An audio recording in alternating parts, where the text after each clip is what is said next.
হ্যাঁ, আমরা web development শিখবো। ওয়েব ডেভেলপমেন্ট শিখতে হলে কি করতে হবে? আমাদেরকে ওয়েব যে যেগুলো আছে ওয়েবের জন্য এইচটিএমএল সিএসএস, হ্যাঁ, এগুলো আমরা শিখেছি। এরপর শিখবো আমরা একটা প্রোগ্রামিং শিখবো। হ্যাঁ, একটা আমাদের এইচটিএমএল সিএসএস দিয়ে আমরা কি করেছি, সাইট তৈরি করতে পারি। হ্যাঁ, সাইট গুলো কি হয়, স্ট্যাটিক। ওই সাইটে যদি কিছু চেঞ্জ করতে হয় তাহলে কি করতে হয়, আপনাকে এইচটিএমএল ফাইলে ঢুকে সেখান থেকে চেঞ্জ করে নিতে হয়, তাই না? চেঞ্জ জি করে স্যার। নিতে হয়, এছাড়া তো আপনার চেঞ্জ করা যায় না। কিন্তু আমাদেরকে করতে হবে কি, ডাইনামিক সাইট তৈরি করতে হবে। হ্যাঁ, ডাইনামিক ওয়েবসাইট তৈরি করতে হবে। যেমন আপনারা তো সবাই ফেসবুক ইউজ করেন, তাই না? ফেসবুকে আপনারা কি যে সোর্স কোডে গিয়ে চেঞ্জ করে আসেন? সোর্স চেঞ্জ করেন না। আপনাদের কি আছে, একটা আপনারা প্রথমে রেজিস্ট্রেশন করে নিছেন, তাই না? রেজিস্ট্রেশন করে নিয়েছেন, তারপর আপনারা ইউজার নেম একটা পাসওয়ার্ড পেয়েছেন। হ্যাঁ, সেই ইউজার নেম পাসওয়ার্ড দিয়ে আপনারা কি করেন, লগ ইন করেন।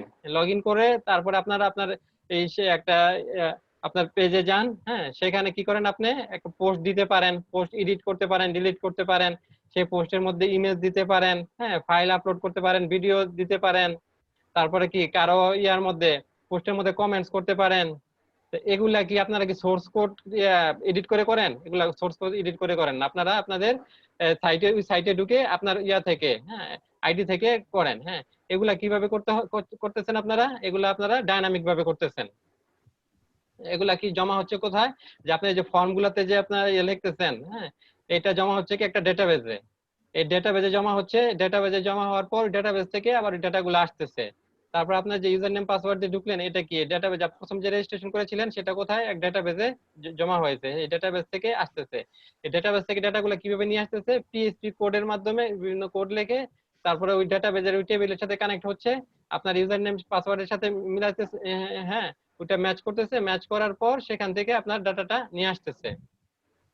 হ্যাঁ, এটা করতে হলে ফেসবুক কি ইউজ করে, ফেসবুক ইউজ করে আপনার এইচটিএমএল সিএসএস ইউজ করে, সে আপনার এই যে জাভাস্ক্রিপ্ট ইউজ করে, আর প্রোগ্রামিং গুলা করার জন্য কি করে, পিএইচপি ল্যাঙ্গুয়েজ ইউজ করে। আর ডাটা গুলা জমা রাখার জন্য কি করে, একটা ডাটাবেস ইউজ করে। হ্যাঁ, ডাটাবেস কি, যে মাইএসকিউএল।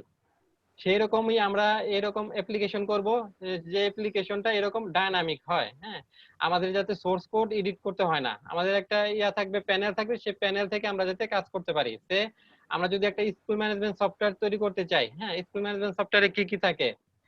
আপনার প্রথমে স্টুডেন্ট থাকবে, হ্যাঁ, টিচার থাকবে, যারা পড়াশোনা করবে তারা স্টুডেন্ট, যারা পড়া করবে, শিক্ষাদান করবে, তারা হচ্ছে কি টিচার। হ্যাঁ, টিচার থাকবে, স্টুডেন্ট থাকবে, ক্লাস থাকবে, কোন ক্লাসের, হ্যাঁ, সে ক্লাস 1 এর না 2 এর নাকি এরকম ক্লাস থাকবে। তারপর কি থাকবে, সাবজেক্ট থাকবে, কোন সাবজেক্টে পড়ানো হচ্ছে, বাংলা, ইংরেজি, অঙ্ক, হ্যাঁ, এইরকম সাবজেক্ট গুলা থাকবে। এখন তাহলে আমাদেরকে একটা, যদি আমরা স্কুল ম্যানেজমেন্ট সফটওয়্যার তৈরি করতে চাই, হ্যাঁ, তাহলে কি করতে হবে? প্রথমে আমাদেরকে স্টুডেন্টদের রেজিস্টার একটা প্যানেল তৈরি করতে হবে, স্টুডেন্ট মডিউল তৈরি করতে হবে। হ্যাঁ, স্টুডেন্ট মডিউলে কি থাকবে, স্টুডেন্টদের আপনার একটা আমরা রেজিস্ট্রেশন করব, স্টুডেন্টের নাম, পিতার নাম, তারপর কোন ক্লাসে পড়ে, এই ডিটেলস নিয়ে আমরা একটা রেজিস্ট্রেশন করব। হ্যাঁ, রেজিস্ট্রেশন করলে এটা জমা হবে কোথায়, ডাটাবেজে জমা হবে। তারপরে আমাদের কি করতে হবে, এই ক্লাসগুলো করতে হবে। হ্যাঁ, কোন ক্লাসগুলো আছে, হ্যাঁ, ক্লাসগুলো আমরা রেজিস্ট্রেশন করব, ক্লাস 1 থেকে 9 পর্যন্ত। তারপরে ক্লাসে যদি সাবজেক্ট থাকতে পারে, সেকশন থাকতে পারে, যে ক্লাস 1-এ দুইটা সেকশন আছে, এ সেকশন, বি সেকশন। ক্লাস 1-এর এ সেকশন, ক্লাস 1-এর বি সেকশন, এভাবে আমরা টেবিলে ডাটাগুলো রাখবো। হ্যাঁ, তারপর কি করতে হবে, আমাদেরকে সাবজেক্ট গুলা দিতে হবে। হ্যাঁ, কয়টা সাবজেক্ট, ক্লাস 1-এ কয়টা, ক্লাস 2-তে কয়টা, এই সাবজেক্ট গুলার ইনপুট দিতে হবে। টিচারের ইনপুট দিতে হবে। হ্যাঁ, তারপর কি করবে, রুটিন করব। রুটিন করব কিভাবে, যে একটা টিচার, সেই টিচার কোন কিবারে, শনিবারে সে কয়টা ক্লাস নেবে, কোন ক্লাস 1-এর নেবে নাকি ক্লাস 2 এর নেবে, কোন সাবজেক্ট নেবে, এভাবে আমরা একটা রুটিন করব। হ্যাঁ, তো এগুলা করব। এগুলা করতে হলে আমাদেরকে একটা স্কুল ম্যানেজমেন্ট সিস্টেম তৈরি করব। এছাড়া কি করব, আমরা আমরা রুটিন করলাম, ক্লাস রুটিন, তারপরে এক্সাম শিডিউল করতে হবে এক্সামের। হ্যাঁ, first term, second term, final. এরপর আরেকটা কি করতে হবে, এক্সাম হলো, এক্সাম হওয়ার পর কি করতে হবে, এই যে পরীক্ষা দিলে কি মার্কিং করে, তাই না, কে কোন সাবজেক্টে কত নাম্বার পেলো, হ্যাঁ, সেগুলো মার্কিং করে একটা রেজাল্ট হয়। হ্যাঁ, এর পরের বছর ওই রেজাল্ট অনুযায়ী যারা যারা পাস করবে তারা পরবর্তী ক্লাসে, হ্যাঁ, হবে, হ্যাঁ, আপনার প্রমোশন পাবে। আর যারা ফেল করবে তারা একই ক্লাসে থাকবে। এগুলা করার জন্য আমাদের কি দরকার, আমাদের একটা প্রোগ্রামিং ল্যাঙ্গুয়েজ দরকার, হ্যাঁ, ডাটাবেস দরকার। এগুলো আমরা পিএইচপি দিয়ে করতে পারি। হ্যাঁ, সে আমাদের যখন স্টুডেন্টের যখন এন্ট্রি দিব তখন একটা ফর্ম ওপেন হবে। আমরা তো যে ফর্ম কিভাবে করতে হয় দেখেছি, পিএইচপি দিয়ে, এইচটিএমএল সিএসএস দিয়ে ফর্মের ডিজাইন। হ্যাঁ, ফর্মে কি কি থাকে, টেক্সট বক্স থাকে, সিলেক্ট বক্স থাকে, তারপর কি থাকে, রেডিও বাটন থাকে, চেক বক্স থাকে, তারপর কি সাবমিট করার জন্য ইয়া থাকে, তাই না? আবার এই যে অ্যাড্রেস লেখার জন্য বড় থাকে কি টেক্সট এরিয়া, তাই না? হ্যাঁ, এরকম একটা ফর্ম থাকবে, ফর্মের মধ্যে স্টুডেন্টরা রেজিস্ট্রেশন করবে, রেজিস্ট্রেশন করে করে সাবমিট দিলে সেটা একটা ডাটাবেজে জমা হবে, ডাটাবেসে স্টুডেন্ট নামে একটা ডাটাবেস করব। হ্যাঁ, তারপরে এইভাবে প্রত্যেকটা স্টুডেন্টের যখন রেজিস্ট্রেশন হবে, হ্যাঁ, সে এখন ক্লাস 1 এর সবগুলো স্টুডেন্টকে দেখতে চান, এখন আপনি কিভাবে করবেন ওটাও আমরা একটা কোডিং লিখে করব। এই স্টুডেন্ট গুলো তো আমাদের একটা টেবিলে জমা আছে, আমরা জানি সে, আমরা টেবিলের নাম দিলাম স্টুডেন্ট। হ্যাঁ, তো স্টুডেন্ট টেবিল থেকে আমরা কোড লিখে যে select all from table student, হ্যাঁ স্টুডেন্ট, হ্যাঁ সিলেক্ট অল ফ্রম স্টুডেন্ট, হ্যাঁ স্টুডেন্ট টেবিলে যতগুলা ইয়ে আছে ডেটা আছে সবগুলা নিয়ে আসবে। হ্যাঁ, তখন কি করবে, আবার ধরেন এখানে কি ক্লাস দেওয়া থাকে, ক্লাস দিয়ে দিয়ে যখন রেজিস্ট্রেশন করা হয় ক্লাস দেওয়া থাকে না, ক্লাস 1 এর 2 এর, তখন আমরা কি করব তাহলে, যে আমরা একটা কোডিং লিখবো, হ্যাঁ মাইস্কুলে একটা কোয়েরি লিখবো যে select all from student where class equal to 9। হ্যাঁ, ক্লাস 9 এর সব স্টুডেন্টদের নিয়ে আসবে। তো ওই ডাটাটা আমরা পিএইচপি দিয়ে কোড করে মাইস্কুলের কোয়েরি, ওটা আমরা কি করব পরে, যে এইচটিএমএল সিএসএস দিয়ে একটা পেজ তৈরি করব, সেই পেজের মধ্যে এই কোডটা দিয়ে দেব। কোডটা দিয়ে দিলে কি হবে, আমাদের যে ক্লাস 9 এর যে সবগুলো স্টুডেন্ট যেগুলো আমরা রেজিস্ট্রেশন করেছি, হ্যাঁ সেগুলো ওই টেবিল থেকে আসবে। হ্যাঁ, আমরা দেখতে পারবো। তারপর ওইখান থেকে যদি আমরা ইয়া করি, এডিটের অপশন রাখি, আমরা এডিট করতে পারবো। এডিটে ক্লিক করলে কি হবে, ফর্ম চলে আসবে। সেই ফর্মটা কি হবে, স্টুডেন্ট প্রথম যেই ডেটাগুলো দিয়ে ফর্ম পূরণ করেছিল সেগুলো থাকবে। হ্যাঁ, তার নাম যা দিয়েছিল, ক্লাস, এটা সে চিন্তা করতেছেন যে হয়তো তার নাম একটু চেঞ্জ করবেন। হ্যাঁ, তার নাম চেঞ্জ করবেন, তাহলে এডিট এডিট ফর্মে গিয়ে তার নামটা চেঞ্জ করতে পারেন, চেঞ্জ করে আপডেট করে আবার সেটা কি হবে, ওই ডাটাবেজের, হ্যাঁ যেই টেবিলে ছিল সেই টেবিলে আবার এটা জমা হবে। হ্যাঁ, আবার আমরা ডিলিটও করতে পারি। হ্যাঁ, ডিলিট করলে কি হবে, ওই ডাটাবেস থেকে মুছে যাবে। তাহলে আমার তো এগুলা আমরা যখন করব, হ্যাঁ করার পর আমরা আপ করে দিব, তখন একটা ইউজার এগুলা ইউজ করতে পারবে। হ্যাঁ, তাকে আর ওই সোর্স কোড চেঞ্জ করতে হবে না, সে ওই যে আমরা যে তাকে যে প্যানেলটা দিয়ে দিব সেই প্যানেল থেকে সব কাজ করতে পারবে। হ্যাঁ, এই ধরনের যে অ্যাপ্লিকেশন এগুলাকে বলা হয় ডায়নামিক অ্যাপ্লিকেশন। হ্যাঁ, আমাদেরকে আমরা ডায়নামিক অ্যাপ্লিকেশন তৈরি করব, এটা আমাদের মূল টার্গেট। তারপরে যখন আমরা লারাভেল শিখবো, লারাভেল দিয়ে আমরা খুব সহজে ডায়নামিক অ্যাপ্লিকেশন তৈরি করতে পারবো, যে স্কুল ম্যানেজমেন্ট সিস্টেম হোক অথবা হসপিটাল ম্যানেজমেন্ট সিস্টেম হোক, কিংবা আপনার একটা ই কমার্স সাইট হোক। হ্যাঁ, এগুলো আমরা করতে পারবো, অথবা বোটিং সিস্টেম। তা এগুলা করার জন্য আমাদের কি লাগবে, পিএইচপি মাইস্কুল লাগবে। হ্যাঁ, এখন পিএইচপি চালানোর জন্য আমাদের কি কি লাগে, পিএইচপি চালানোর জন্য আমাদের লাগে একটা সার্ভার লাগে। হ্যাঁ, এই সার্ভারকে বলা হয় অ্যাপাচি সার্ভার। আর কি লাগে, পিএইচপির ইয়াটা লাগে, হ্যাঁ সফটওয়্যারটা লাগে, আর মাইস্কুল এর সফটওয়্যারটা লাগে। হ্যাঁ, তাহলে এই তিনটা জিনিস লাগতেছে। এই তিনটা জিনিস আমরা একটা সফটওয়্যারের মাধ্যমে পাবো, সেটা হচ্ছে জাম্প সফটওয়্যার। গতদিন আপনাদেরকে লিংক দিয়ে দিয়েছিলাম এবং বলেছিলাম সবাইকে ডাউনলোড করার জন্য। হ্যাঁ, সেটা আজকে আমরা ইনস্টল করে তারপরে পিএইচপিটা রান করব। হ্যাঁ, তাহলে আমাদের জি কি স্যার। হ্যাঁ কি করতে হবে, জাম্পটা ইনস্টল করলে আমরা ইয়া করতে পারবো। হ্যাঁ, আর আপনাদেরকে আরেকটা জিনিস দেখাই, যে ম্যাক্সিমাম ওয়ার্ল্ডের যত ওয়েবসাইট আছে ডায়নামিক ওয়েবসাইট, এর মধ্যে ম্যাক্সিমামে হচ্ছে পিএইচপি দিয়ে করা। আমরা একটা সাইটে যাই, হুম, এই যে দেখেন যে w3tax.com, আপনাকে দেখতে পাচ্ছেন? জি হুম, স্যার, দেখতে পাচ্ছি। আচ্ছা, w3tax.com এ দেখেন সার্ভার সাইড প্রোগ্রামিং ল্যাঙ্গুয়েজ, হ্যাঁ কোনটা সবচেয়ে বেশি ইউজ হচ্ছে। হ্যাঁ, যে most popular server side programming language এর মধ্যে দেখেন এই যে জুলাই 2020 পর্যন্ত, হ্যাঁ ডাটা, যে যে দেখেন পিএইচপি আছে 1 নম্বরে। হ্যাঁ, পিএইচপি ইউজেস হচ্ছে কত, 78.9%। হ্যাঁ, 78.9%। যে ওই যে আপনার ওয়েবে যে ওয়েবসাইট এবং dynamic website, dynamic web application গুলো আছে, হ্যাঁ যেগুলো সার্ভারে ই করা, পোস্ট করা, এর মধ্যে 78.9% হচ্ছে আমাদের পিএইচপি ল্যাঙ্গুয়েজ দিয়ে করা। হ্যাঁ, সেই জন্য আমরা পিএইচপি ল্যাঙ্গুয়েজটা শিখতেছি। আর দেখেন ASP.NET হচ্ছে 9.8, রুবি হচ্ছে 3.8, জাভা হচ্ছে 3.3, স্কেলা হচ্ছে 1.8। হ্যাঁ, আমাদের ম্যাক্সিমাম হচ্ছে কিসের উপর, পিএইচপির উপর। হ্যাঁ, আর যে সার্ভার সাইড স্ক্রিপ্টিং দেখেন, সার্ভার স্ক্রিপ্টিং বেশি আছে আপনার ইয়ের উপর, হ্যাঁ জাভা স্ক্রিপ্টের উপর, ক্লায়েন্ট সাইড, হ্যাঁ ক্লায়েন্ট সাইড স্ক্রিপ্টিং। আমরা জাভা স্ক্রিপ্টও শিখবো। আমাদের যে ক্লায়েন্ট সাইড যে কাজগুলো করতে হবে এগুলো আমরা জাভা স্ক্রিপ্ট দিয়ে করব। আর জাভা স্ক্রিপ্ট লাইব্রেরির মধ্যে দেখেন সবচেয়ে বেশি ইউজ হয় জেকিউরি, আমরা জেকিউরিটা ইউজ করব। হ্যাঁ, তারপর আছে যে বুটস্ট্র্যাপ এটা জাভাস্ক্রিপ্ট লাইব্রেরি না বলে এটা কিন্তু তিনটা দিয়ে তৈরি আপনার HTML CSS এবং জাভাস্ক্রিপ্ট। আর মোস্ট পপুলার সার্ভারের মধ্যে আছে অ্যাপাচি, আমরা যেটা ইউজ করবো অ্যাপাচি সার্ভারটা ইউজ করব। আর অপারেটিং সিস্টেমের মধ্যে আছে ইউনিক্স, তারপর উইন্ডোজ। এই হচ্ছে যে আমাদের যে একটা স্ট্যাটিস্টিক, W3 ট্র্যাকের মধ্যে এই স্ট্যাটিস্টিকটা পাবো আমরা। আচ্ছা,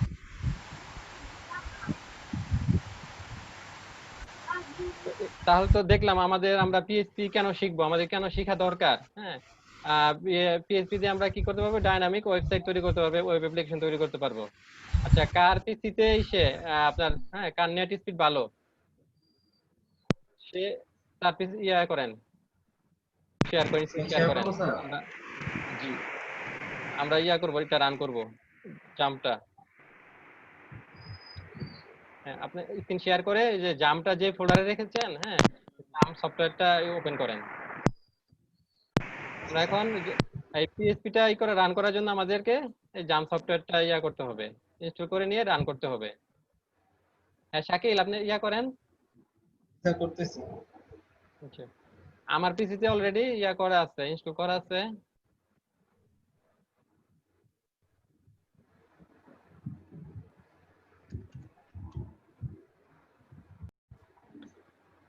আচ্ছা, আমরা দেখবো এখন কিভাবে জাম্প সফটওয়্যারটা ইনস্টল করতে হয়।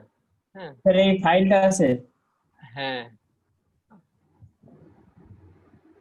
আপনি আপনার ভিডিওটা অফ করে নেন। হ্যাঁ, খালি গেছেন তো রেকর্ড হচ্ছে, আপনি ভিডিওটা অফ করে নেন।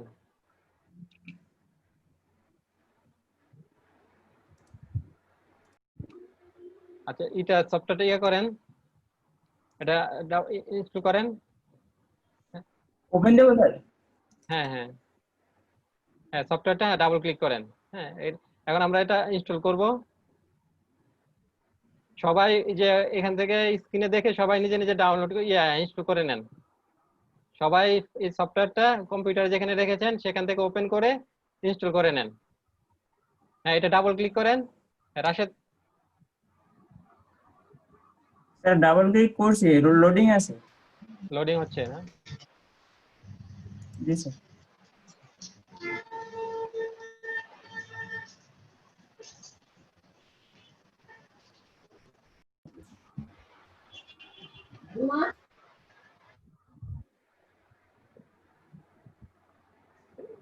সব কি রান হয় না? হ্যালো, এটা ফুল স্ক্রিন দেন। ইয়েস দিলাম তো, তারপর তার আসতেছে না দেখছি। আসে না? আচ্ছা স্যার, আমি শেয়ার করতেছি না হয় আবার একটু দেখেন। দিচ্ছি। আচ্ছা আচ্ছা,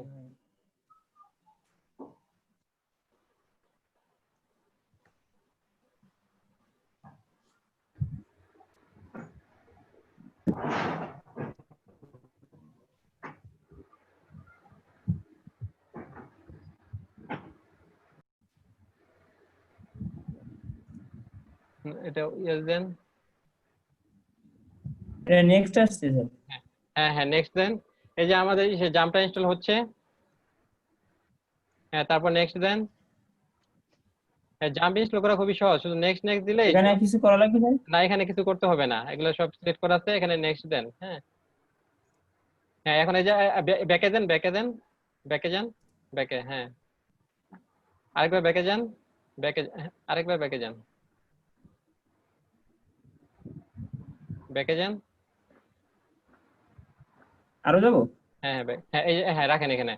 এখানে দেখেন আমাদেরকে বলতেছে আমরা কোন ফোল্ডারে রাখবো, কোন ড্রাইভে করব, সেটা আমাদেরকে বলতেছে। হ্যাঁ, আমরা সি ড্রাইভে রাখি, আবার কেউ যদি অন্য কোনো ড্রাইভে রাখতে চান, ডি ড্রাইভ কিংবা ই ড্রাইভ, তাহলে এখান থেকে আপনাকে পার্টটা দেখিয়ে দিতে হবে। হ্যাঁ, আমরা আপাতত সি ড্রাইভে করি। তারপর নেক্সট দেন। ইংলিশ থাকবে? হ্যাঁ, ইংলিশে নেক্সট দেন, নেক্সট।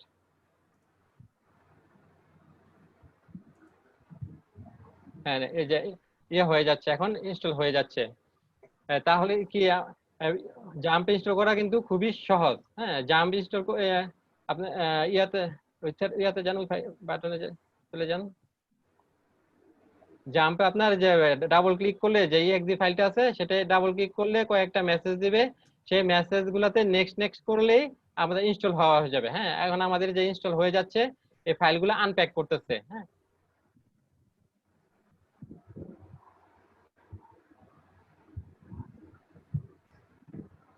কিছু সময় নেবে মনে হচ্ছে স্যার।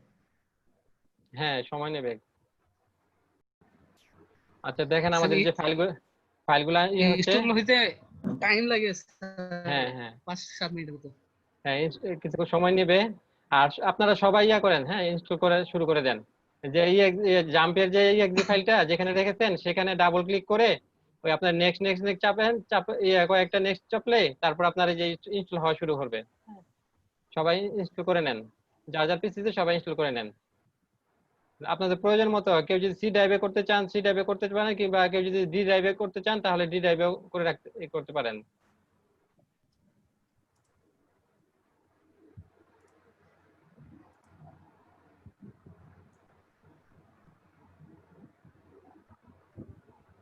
ইনস্টল হতে একটু সময় লাগবে। আপনার পিসির প্রসেসর এবং র্যাম যদি যত বেশি হবে তত সময় বেশি আর সময় কম লাগবে।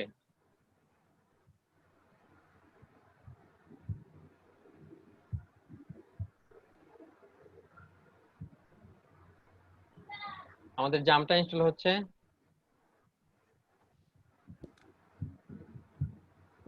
সবাই নিজ নিজ পিসিতে জামটা ইনস্টল করে নেন।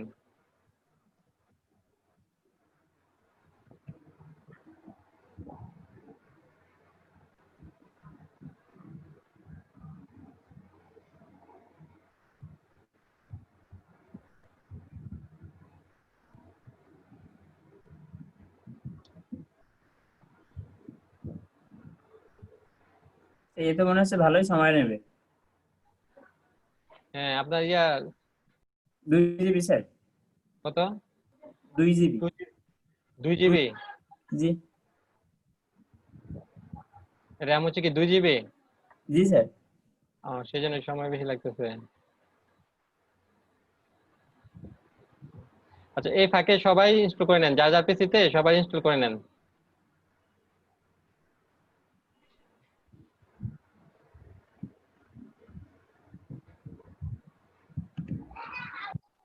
আমাদের ইনস্টল করা শেষ হলে পরে আমরা এখানে পিএইচপি এবং অ্যাপাচি সার্ভারটা রান করে তারপর আমরা কোড করা শুরু করব।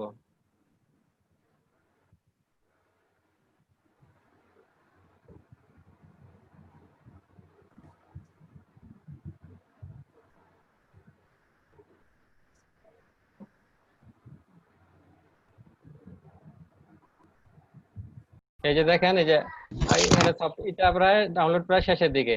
হ্যাঁ, ব্রাউজারটা মিনিমাইজ করে রাখেন।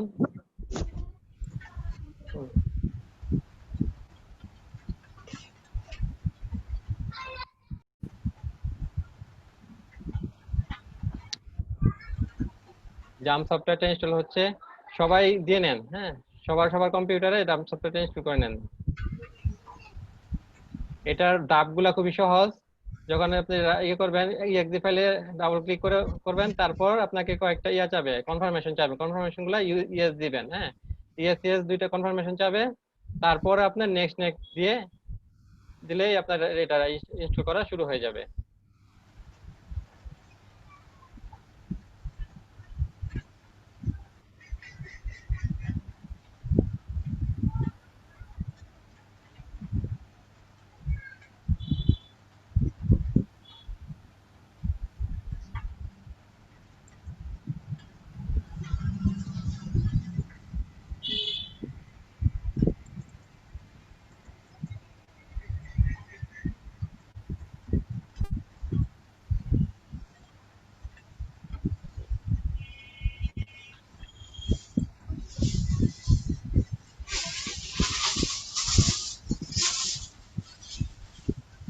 হ্যাঁ, এটা মিনিমাইজ করে যান, মিনিমাইজ করেন।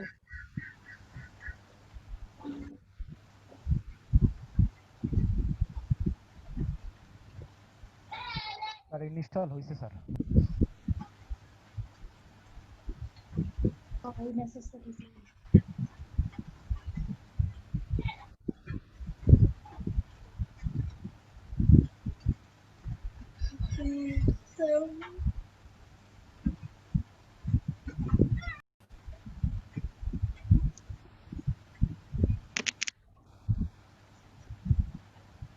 ইনস্টল প্রায় শেষের দিকে।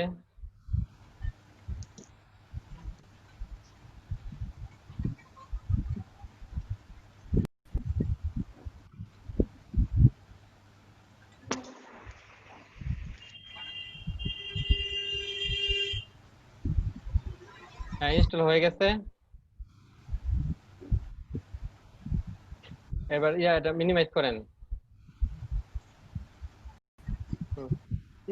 অ্যাপাচি এবং মাইএসকিউএল, হ্যাঁ, এই দুইটা ইনস্টল করতে হবে, স্টার্ট করে দিতে হবে। স্যার এটা কি অ্যালো অ্যাক্সেস করে দেব? হ্যাঁ, অ্যালো অ্যাক্সেস না, আগে করতে হবে না। আর এখানে যে গ্রিন যখন হয়ে যাবে তখন কাজ শুরু হবে। হ্যাঁ, এই যে রেড অথবা যদি ইয়েলো থাকে, হ্যাঁ অ্যালাউ, হ্যাঁ অ্যাক্সেস অ্যালাউ করে দেন। হ্যাঁ, অ্যালাউ অ্যাক্সেস দেন, অ্যালাউ, হ্যাঁ অ্যালাউ করে দেন। প্রথমবার যখন রান করবেন তখন এরকম একটা আসবে, হ্যাঁ, ফায়ারওয়ালের অ্যালার্ট দিবে, সেই অ্যালার্টে অ্যালাউ অ্যাক্সেস ক্লিক করবেন, অ্যালাউ অ্যাক্সেস ক্লিক করেন। জি স্যার করছি। এখন দেখেন আমাদের অ্যাপাচি এবং মাইএসকিউএল রান হয়ে গেছে। হ্যাঁ, রান হয়ে গেলে এখন আমরা করতে পারবো, হ্যাঁ, পিএসপির কোড লিখতে পারবো।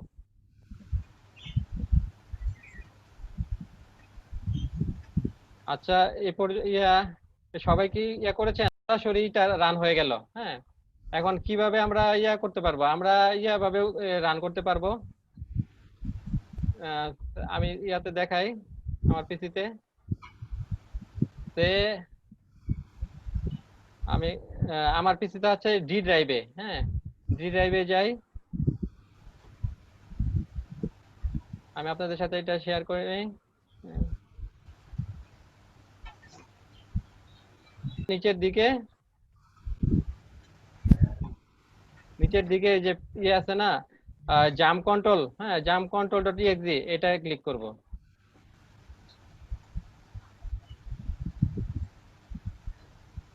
ক্লিক করে তারপরে যে অ্যাপাচি এবং মাইএসকিউএল এই দুইটা স্টার্ট দিয়ে দেব। স্টার্ট দিলে যে গ্রিন যখন হবে তখন আমাদের কাজ হয়ে গেছে, এখন থেকে আমরা কোডিং করতে পারবো।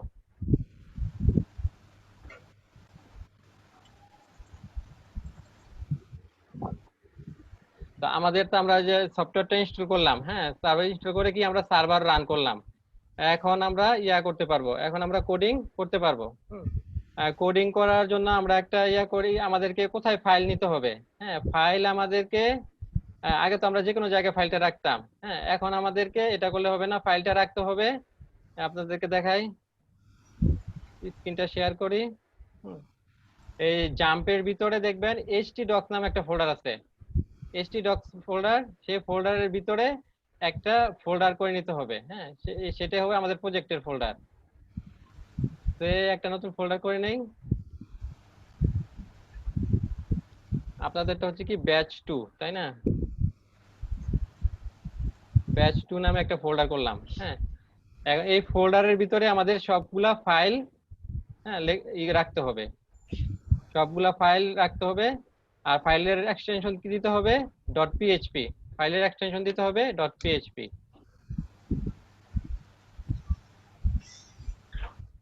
তাহলে কি আপনারা বুঝতে পারছেন কিভাবে করতে হবে? প্রথমে আপনাদের কি করতে হবে? জাম্প সফটওয়্যারটা ইনস্টল করতে হবে। ইনস্টল করা হয়ে গেলে তার এটা কন্ট্রোল প্যানেল থেকে তাকে করতে হবে, অ্যাপাচি সার্ভার এবং মাইএসকিউএলটা রান করতে হবে। রান করা হয়ে গেলে তারপরে জাম্প সফটওয়্যারটা আমাদের যেখানে ইনস্টল হয়েছে সেই ড্রাইভে যাব, গিয়ে জাম্পে যাব, জাম্প ফোল্ডারে যাওয়ার পর কোথায় যাব? htdocs ফোল্ডারে। htdocs ফোল্ডারে গিয়ে একটা ফোল্ডার ক্রিয়েট করব, যেটা আমাদের প্রজেক্টের ফোল্ডার। হ্যাঁ, যেটা যে কোনো নামে করে রাখতে পারেন। সেই যে প্রজেক্টের নামে যে ফোল্ডারটা করব, সেই ফোল্ডারের ভিতরে আমাদেরকে ফাইলগুলো রাখতে হবে। হ্যাঁ, সেই ফাইলের এক্সটেনশন কি হবে? হ্যাঁ, পিএইচপি। সেই ফাইলের এক্সটেনশন হবে পিএইচপি।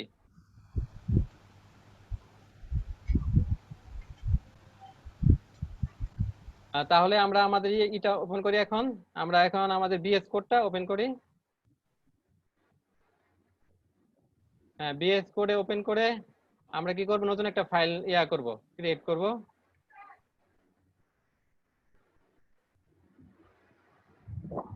ফাইলে গিয়ে নিউ ফাইল দেই।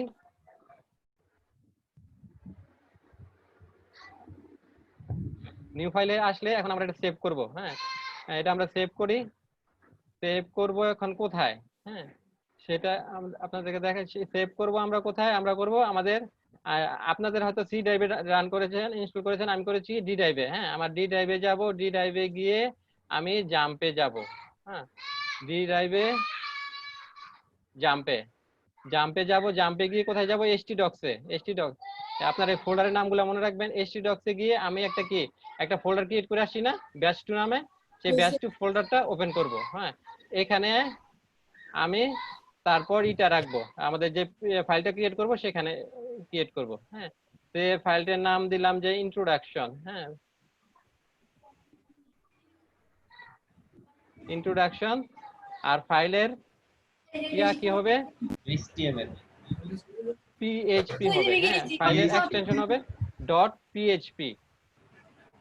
তারপর আমরা সেভ দিয়ে দেই।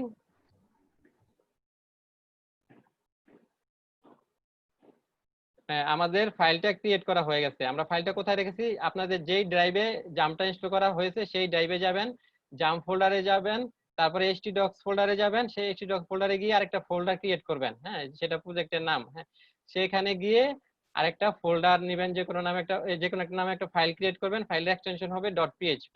হ্যাঁ, আর পিএইচপি কোড করার জন্য আমাদেরকে প্রথমে লেস দেন $PHP, হ্যাঁ, এটা লিখতে হবে।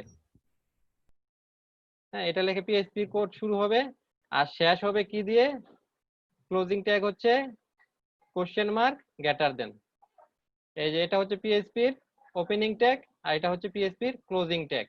এই দুই ট্যাগের মাঝে আমাদের যত কোড আছে সেগুলা লিখতে হবে। হ্যাঁ, বুঝতে পেরেছেন? হ্যালো, জি স্যার। এখন আমরা টেস্ট করে দেখি যে আমরা যে সার্ভার রান করলাম, তারপরে কোড লিখলাম, এটা রান ঠিক মতো কাজ করে কিনা। হ্যাঁ, আমরা একটু টেস্ট করি। লিখলাম ইকো যে প্রিন্ট করার জন্য আমরা ইকো লিখি। হ্যাঁ, কোনো কিছু ইকো লিখে এখানে একটা আছে, একটা ফাংশন আছে, ফাংশনটা দিয়ে দেই php info। তারপরে যে সেকেন্ড ব্র্যাকেট, ফার্স্ট ব্র্যাকেট শুরু, ফার্স্ট ব্র্যাকেট শেষ, তারপর একটা শেষে সেমিকোলন দিতে হয়। পিএইচপি এর কোডের শেষে সেমিকোলন দিতে হয়।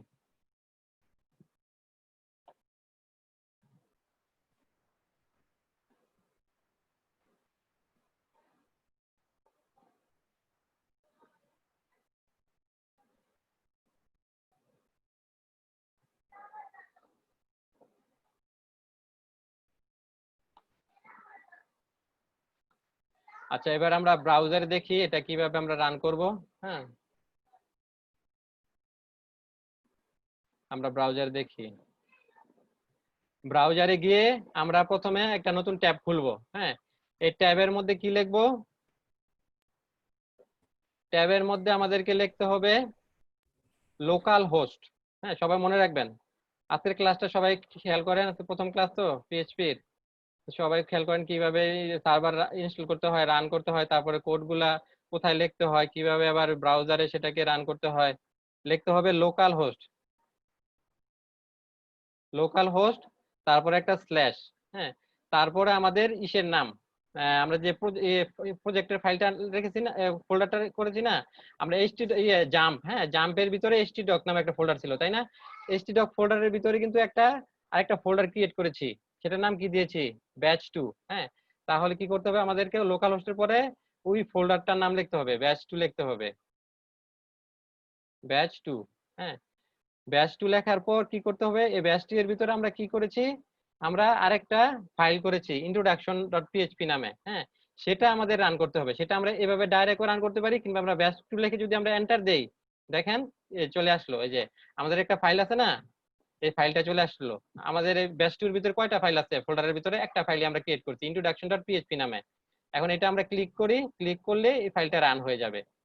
হ্যাঁ, দেখেন এটা এইটা চলে আসে। এটা আমরা একটা পিএইচপির ফাংশন কল করেছি, এটা ঠিক মতো রান করছে। আমরা দেখাচ্ছি কি আমরা পিএইচপির ভার্সন কত রান করেছি 7.4.5। হ্যাঁ, তারপরে আমাদের যে দেখাচ্ছে আমাদের সিস্টেম কত, তারপরে যে এই যে ডেট এই সফটওয়্যারটা কবে বিল্ড করা হয়েছিল, আমরা যেটা ইনস্টল করেছি। হ্যাঁ, তারপরে এখানে অনেক ইনফরমেশন দেখাচ্ছে আমাদের এটা কোথায় ইনস্টল করা আছে। হ্যাঁ, এই যে ডি ড্রাইভে ইনস্টল করা আছে। তারপরে হ্যাঁ, তাহলে আমাদের এটা রান করেছে। তার এটা রান করার কারণ আমরা কি বুঝতে পারলাম, আমরা আমাদের ইনস্টল করা হয়েছে জাম্পটা ঠিক মতো, তারপর আমাদের পিএইচপি যে সার্ভারটা রান করেছি, রান করে আমরা একটা কোড লিখেছি, কোডটা রান করেছে আমাদের সাকসেস পর্যন্ত। হ্যাঁ, সো ফার সো গুড, কাজ করতেছে। সবাই এটুক করেন সবার পিসিতে।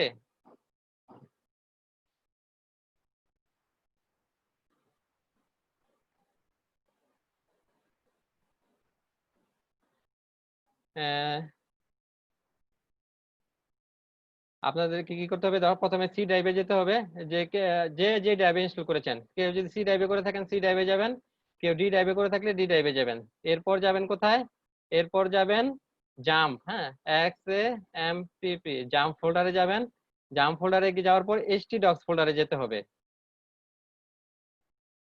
htdocs ডক্স ফোল্ডারে গিয়ে একটা ফাইল ক্রিয়েট করবেন। হ্যাঁ, ফাইলের নাম দিলেন সে batch2। এটা হচ্ছে প্রজেক্টের ফাইল batch2। ওই batch2 এর মধ্যে কি করবেন, একটা ফাইল ক্রিয়েট করতে হবে, যে কোনো নামে করতে পারেন। সে নাম দিলাম introduction.php। আচ্ছা, আপনাদের চ্যাটে আমি দিয়ে দিচ্ছি, আপনারা এইটা ফলো করেন। হ্যাঁ, আপনারা যে ফোল্ডার যে ড্রাইভে ইনস্টল করা আছে সেই ড্রাইভে যাবেন, তারপর জাম্প ফোল্ডারে যাবেন, htdocs ফোল্ডারে যাবেন, তারপরে ওই যে নামে করেছেন প্রজেক্ট করেছেন, সে আমরা করতেছি batch2 নামে, batch2 যাবেন, সেখানে গিয়ে একটা করবেন, ফাইল ক্রিয়েট করবেন introduction.php নামে। তারপরে সেই ফাইলে আমরা যে কোডটা লিখেছি সেই কোডটা দিবেন। হ্যাঁ, কোডটা আমরা কি দিয়েছি, আমাদের পিএইচপি ট্যাগ শুরু করতে হবে, তার শেষ করতে হবে, শুরু এই দুইটা ট্যাগের মাঝেই আমাদের এগুলা লিখতে হবে। হ্যাঁ, পিএইচপি কোড গুলা লিখতে হবে।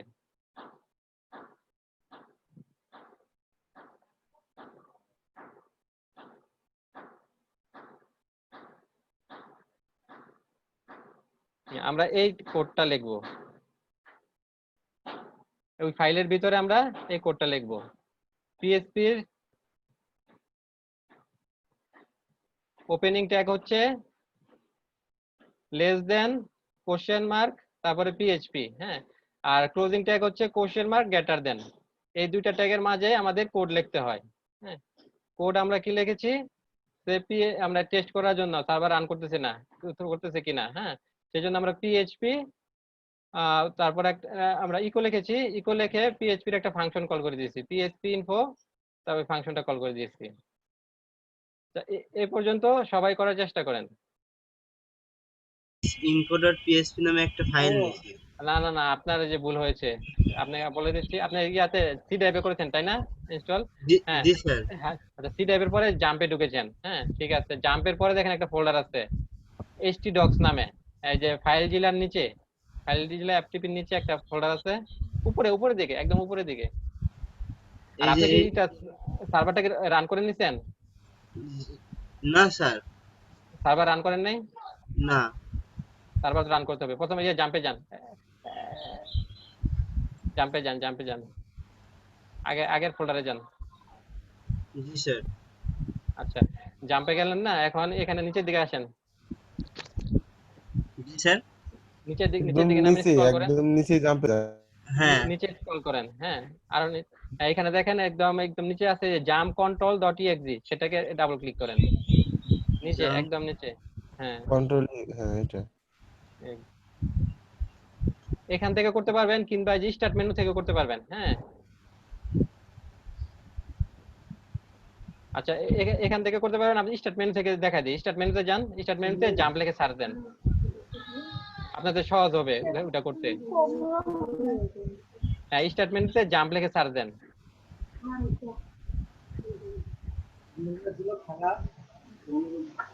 এখানে জাম্প লিখে সার্চ দেন,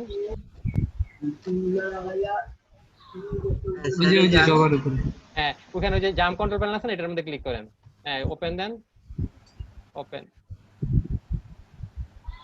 আরে কি ওপেন করলি? আর জাম্প কন্ট্রোল প্যানেল ওপেন করবেন। সবচেয়ে উপরেরটা। এটা ক্রস, হ্যাঁ আপনি স্টার্ট ইয়াতে যান, স্টার্ট মেনুতে যান, হ্যাঁ এখানে জাম্প লিখে সার্চ দেন। হ্যাঁ এই জায়গা ওপেন করলাম। ওই যে হ্যাঁ ওইটা না, এটা ওইটা না। জাম্প লেখা হয় নাই তো। জাম্পে যান, নিচে ওই যে এই তো জাম্প, নিচের এটা। হ্যাঁ এটা ক্লিক করেন।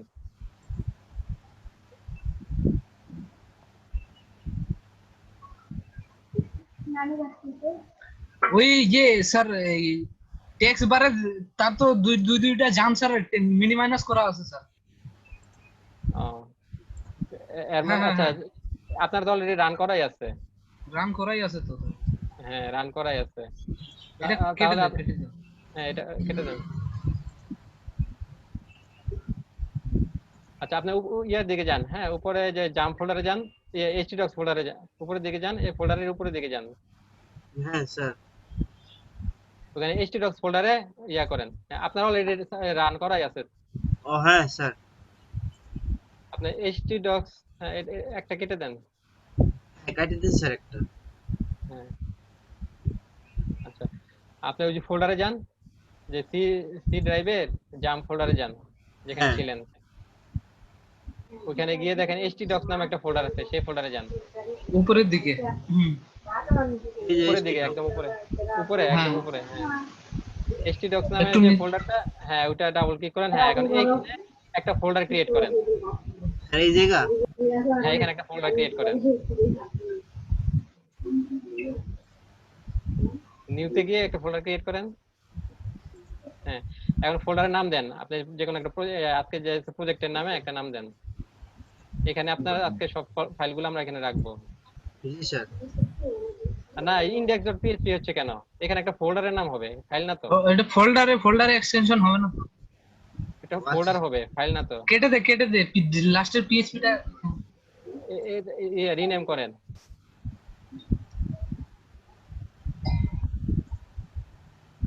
এটাকে রিনেম করেন। স্ল্যাশ হবে না, স্ল্যাশ বসে না। হ্যাঁ এখানে ইয়াদ লেখেন না, একটা ব্যাচ টু লেখেন, ব্যাচ টু লেখেন, ফোল্ডারের নাম ব্যাচ টু দেন। ব্যাস টু ব্যাস। BATCH। হ্যাঁ স্যার এটা ড্যাশ লেখার পরে এটার ভিতরে ঢুকবো। হ্যাঁ হ্যাঁ জি স্যার। হ্যাঁ এখন এটার ভিতরে ফাইলটা ক্রিয়েট করতে হবে। আর একটা জিনিস, এটা তো আপনি ইয়াতে যে বিএস কোড দিয়ে করতে পারবেন, ক্রিয়েট করতে পারবেন। এখন বিএস কোডটা ওপেন করেন, বিএস কোডে ওপেন করে একটা ফাইল ক্রিয়েট করে এই ফোল্ডারে রাখবেন। জি আছে স্যার। সেটা বুঝতে পারবে না হয়তো বা, তার ওইখান থেকে ফাইল স্যার খুলে ভিএস কোড দিয়ে ওপেন করতে ও হবে। আচ্ছা আবার এখানে নিউ ফাইলে যান, নিউ ফাইল। আচ্ছা ঠিক ইয়াতে আপনার উইটাতে যান, আপনি ফোল্ডারে যান, যেখানে যে হ্যাঁ ফোল্ডারে যান, ক্লোজ করে দেন।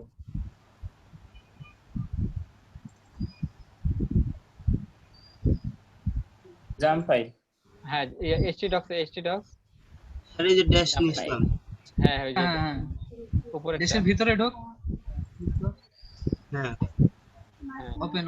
এখন এখানে ফাইলটা লিখবেন। হ্যাঁ এই ফাইলের নাম দেন, ইন্ট্রোডাকশন অথবা কিছু একটা এখানে আর কিছু করতে হবে না। ফাইল ফোল্ডার না। আর এখানে কিছু করতে হবে না, যে ফাইল নেম আছে না, ফাইল নেমে যান নিচে, এখানে আর ও। কিছু করতে হবে না, ফোল্ডার লিখতে হবে না তো। জি স্যার। এই যে নিচে যে ফাইল নেম আছে না, নিচে যান, হ্যালো ফাইলের নাম স্যার। দেন, আনটাইটেল নাম আছে না। বুঝতে পারছি স্যার। হ্যাঁ হ্যাঁ এখানে দেন আপনার একটা নাম দেন introduction.php। হ্যাঁ ফাইলের এক্সটেনশন হবে PHP দিয়ে। Hello sir. জি বলেন।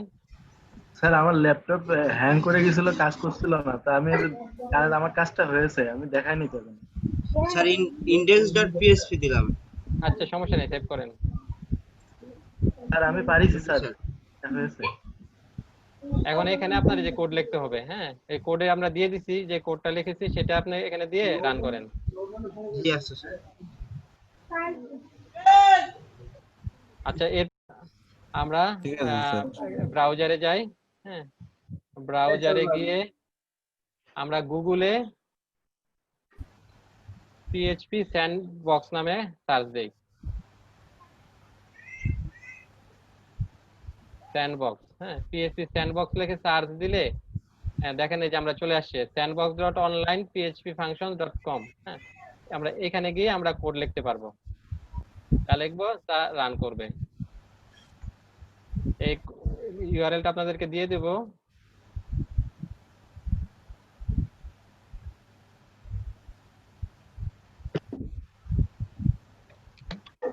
স্যার একটা প্রশ্ন ছিল স্যার। জি বলেন। স্যার মানে অফলাইনে কি রান করবে স্যার? মানে নেট কানেকশন কি আমার লাগবে নাকি না থাকলে হবে? না না, নেট কানেকশন লাগবে না, আপনার তো আমাদের পিসির মধ্যে ইনস্টল করে ফেলেছেন। হ্যাঁ, এখন নেট লাগবে না। ও আচ্ছা আচ্ছা, বুঝতে পারছি স্যার। সার্ভারটা অন করে সার্ভারটা আমার তাহলে কানেক্ট করে নিতে হবে আগে, তাই তো? লোকাল সার্ভার বানাই ফেলছেন, হুম হুম। আপনার আর নেট কানেকশন লাগবে না। এই যে দেখেন আমরা পিএইচপি স্যান্ডবক্সের মধ্যে এখানে পিএইচপি কোড লিখতে পারি। এখানে কি করতে হবে যে কোড একটা ডেমো কোড দেওয়া আছে, ডেমো কোডটা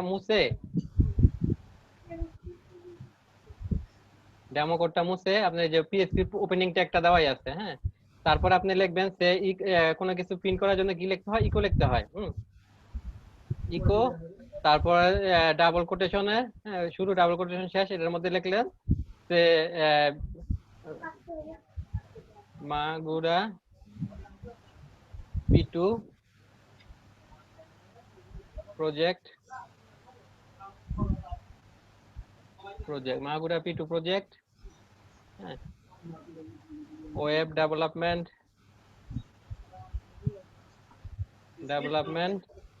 application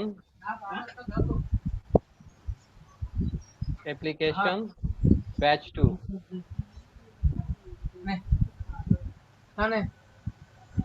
batch 2। হ্যাঁ, এটা লেখার পর ইয়া করতে হবে, সেমিকোলন দিয়ে লাইনটা শেষ করতে হবে। হ্যাঁ, ক্রোমে ওপেন করার জন্য কি লিখতে হবে এটা একটু পাঠান। কি ওপেন করার জন্য? হ্যাঁ, এখন যদি আমরা যে এক্সিকিউট কোড দেই তাহলে আমরা আউটপুট দেখতে পারবো। দেখেন আউটপুটে কি আসছে, এই যে আউটপুটে চলে আসছে। এখান থেকে আপনি আমার আজকে যে কোডগুলো আমরা করব সেটা আপনি এখান থেকে টেস্ট করে নিতে দেখতে পারবেন। আবার এখানে দেখেন পিএইচপি ভার্সনও চেঞ্জ করা যায়, ভার্সন আছে 4.7, তারপরে আমরা যে আগের ভার্সনও যেতে পারি, যে 5 এ যেতে পারি, 5 এ 3 বা 7.2 তে যেতে পারি। হ্যাঁ, লেটেস্টে আমরা ইউজ করব পিএইচপি 7.4.7। হ্যাঁ, আচ্ছা এইটা আপনাদেরকে দিয়ে দেয়, এটা লিংকটা, আপনারা এটা অনলাইনে টেস্ট করতে পারবেন। সার্ভার এটা হচ্ছে ছোটখাটো কাজের জন্য, কিন্তু বড় কাজের জন্য আমাদের কিন্তু সার্ভারটা ইনস্টল করে সবাই সার্ভারটা ইনস্টল করে নিব।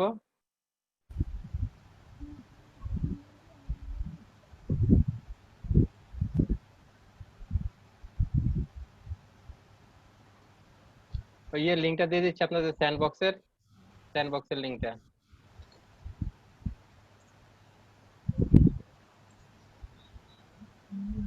হ্যাঁ, স্যান্ডবক্সে এখানে গিয়ে আমরা ইয়া করতে পারবো। হ্যাঁ, আর পিএইচপি তে কমেন্টস কিভাবে করতে হয়, কমেন্টস আমরা কয়েকভাবে করতে পারি। হ্যাঁ, এই ডাবল স্ল্যাশ দিয়ে কমেন্টস করা যায়। হ্যাঁ, দেখেন কমেন্টস হয়েছে। এখন যদি আমরা ইয়া করি, এক্সিকিউট করি, কোনো কিছু আসবে না, খালি পেয়ে যাবে। দেখেন খালি। হ্যাঁ, আবার কমেন্টস দিয়ে করতে হবে আমরা যে মাল্টি পেজ। হ্যাঁ, আমরা আচ্ছা ইয়াতে দেখি, এখন আমাদের কোড এডিটরে আমরা কোড করে দেখি।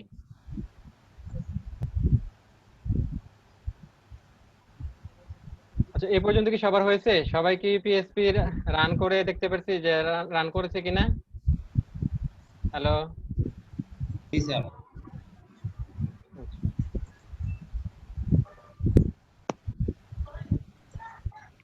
এখন পিএইচপি তে হ্যাঁ কোনো কিছু ইয়া করার জন্য, প্রিন্ট করার জন্য কি করতে হয়, ইকো লিখতে হয়। হ্যাঁ, ইকো লিখতে পারি আমরা, প্রিন্টও লিখতে পারি। হ্যাঁ, আমরা দেখবো ইকো প্রিন্ট। আচ্ছা, আর কমেন্টস করার জন্য কি করতে হয়, প্রথমে এই লাইনের প্রথমে কি দিতে হবে, দুইটা স্ল্যাশ। হ্যাঁ, দেখেন দুইটা স্ল্যাশ দিলে এটা কমেন্টস হয়ে যাবে।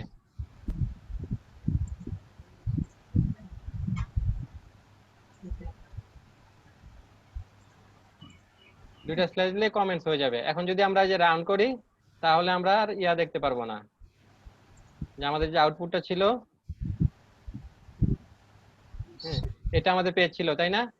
আমাদের কি local host slash batch2 slash introduction dot PHP, হ্যাঁ এটা আমরা এখন ইয়া করি, দেখেন খালি পেজ চলে আসছে। হ্যাঁ ওই আমরা কোডটা কমেন্টস করে রেখেছি, সেজন্য কাজ করতেছে না। আচ্ছা, পিএইচপি তে কমেন্টস কয়েকভাবে করা যায়, একটা হচ্ছে ডাবল স্ল্যাশ দিয়ে করা যায়, আরেকটা করা যায় আপনার হ্যাশ দিয়ে, হ্যাঁ হ্যাশ দিয়েও করা যায়। যে আমরা যে ইকো লিখি, ইকো, ইকোর ভিতরে আমরা ডাবল কোটেশন তে লিখলাম যে হ্যালো ওয়ার্ল্ড, তো ইয়া লিখি আমরা যে ইয়া যেটা লিখেছিলাম, হ্যাঁ মাগুরা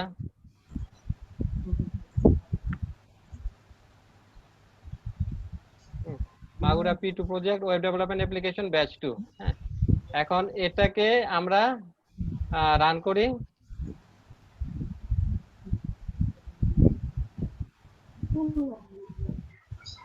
হ্যাঁ দেখেন এই যে আমাদের ইয়াগুলা চলে আসছে, হ্যাঁ টেক্সটগুলো চলে আসছে। এখন এটাকে আমরা প্রথমত দেখলাম যে কমেন্টস করতে হয় কিভাবে। হ্যাঁ এই কমেন্টস এর আরেকটা ইয়ে আছে, আমরা হ্যাশ চিহ্ন দিয়েও কমেন্টস করতে পারি, সিঙ্গেল লাইন। এই দুইটা হচ্ছে single line comment, single line comment. আরেকটা আছে মাল্টি লাইন কমেন্ট। হ্যাঁ আমরা মাল্টি লাইন কমেন্টও দেখবো। হ্যাঁ দেখেন এবার কোডটা আসতেছে না। হ্যাঁ এবার আমরা দেখবো multi line comment.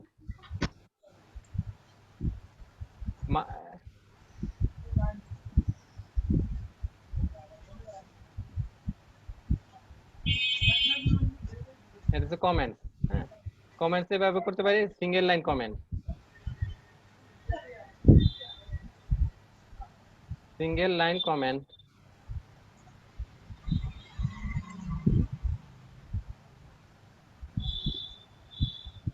Single line comment, single line comment আরেকভাবে করা যায়, সেটা হচ্ছে কি হ্যাশ দিয়ে, হ্যাশ দিয়েও সিঙ্গেল লাইন কমেন্ট করা যায়।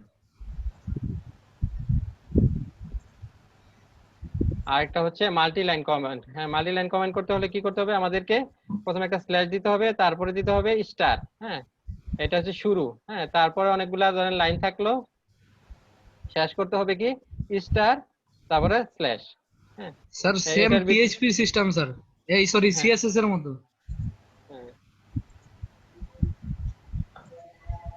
এই যে আমরা যে মাল্টি লাইনে যে অনেকগুলা কোড, হ্যাঁ দেখেন দুইটাই ইয়ে হয়ে গেছে, বন্ধ হয়ে গেছে। তারপর এটাকে আমরা ইয়ে করে দেই, যে ওপেন করে দেই,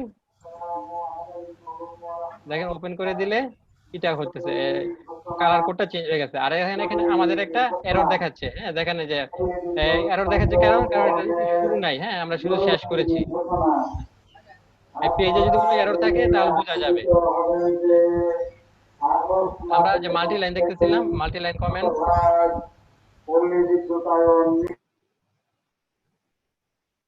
এই ভাই মিউট করে নেন। এটা হচ্ছে multi line comment, multi line comment. Marks আছেই তো এক্সট্রা, এই যে এক্সট্রা মার্কস আছেই। তাহলে আমরা কি শিখলাম, কিভাবে ইয়া করতে হয়,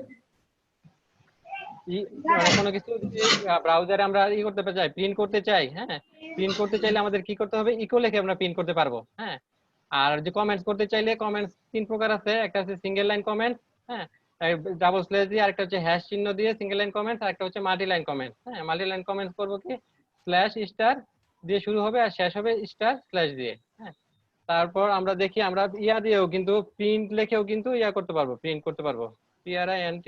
হ্যাঁ প্রিন্ট লিখলাম,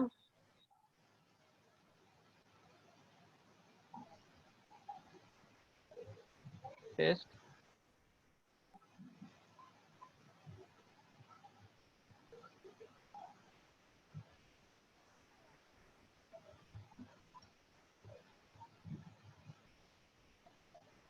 হ্যাঁ দেখেন এই যে যে মাগুরা ব্যাচ 2, এরপরে যে পরের লাইন আমরা কি লিখেছি, টেস্ট লিখেছি। হ্যাঁ টেস্টে চলে আসছে। এখন আমরা দেখবো যে দুইটা দিয়ে তো আমরা করতে পারি, ইকো এবং প্রিন্ট। হ্যাঁ দুইটা দিয়ে প্রিন্ট করতে পারি। এখন যে কোন এই দুটার মধ্যে পার্থক্য কি, হ্যাঁ এই দুইটার মধ্যে কিছু পার্থক্য আছে। সেটা হচ্ছে ইকোর মধ্যে,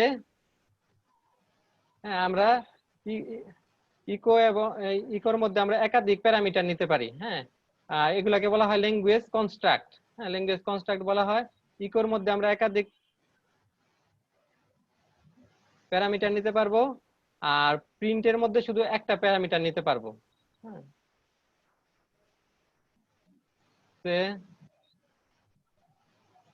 ইকোর মধ্যে আমরা ব্রেকেট সহ এবং ব্রেকেট ছাড়া দুইভাবে কিন্তু লিখতে পারবো। প্রথমে লিখি যে 1 লিখলাম, তারপর এখানে আমরা আরেকটা প্যারামিটার দিয়ে লিখবো, হ্যাঁ ইকো 1, তারপরে কমা দিয়ে কমা 2। এটা যদি করি এটা ইয়ের জন্য ভ্যালিড, হ্যাঁ ইকোর জন্য ভ্যালিড, এটা ভ্যালিড হবে, ভ্যালিড।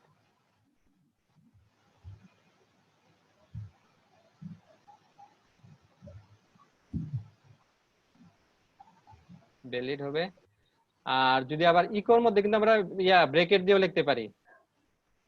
ইকো, হ্যাঁ সে ব্রেকেট দিলাম একটা, ব্রেকেটের ভিতরে আমরা যেটা আউটপুট করব সেটা লিখবো, হ্যাঁ সে 1। আচ্ছা এখানে আমাদের সেমিকোলন দেওয়া ভুল হয়ে গেছে, আমাদের সেমিকোলন দিতে হবে। হ্যাঁ দেখেন প্রত্যেকটা স্টেটমেন্টের পর একটা করে সেমিকোলন দিতে হবে, সেমিকোলন না দিলে এরর ধরবে। আমরা এই যে এভাবে ইকোর পরে শুধু ইনভার্টেড কমার ভিতরে এখন যা লিখবো সেটা আউটপুট দেখাবে। আর যদি লিখি ইনভার্টেড কমা না দেই, হ্যাঁ ফার্স্ট ব্র্যাকেট নেই, ফার্স্ট ব্র্যাকেটের ভিতরে ইনভার্টেড কমা নিলেও সেটাও আউটপুট দেখাবে। হ্যাঁ এটা হচ্ছে ভ্যালিড।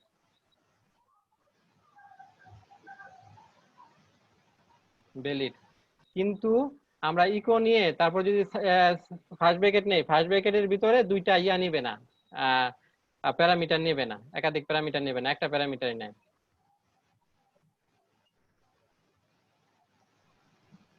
নিলাম 1, এরপর নিলাম 2, এটা এরর ধরবে।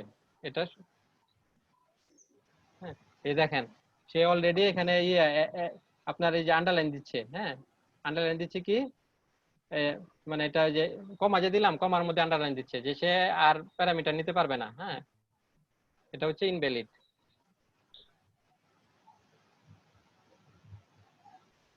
ইনভ্যালিড।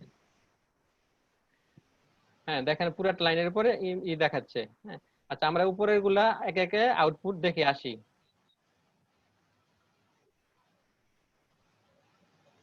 প্রথম আমরা শুধু 1 দিয়ে আউটপুট দেখব।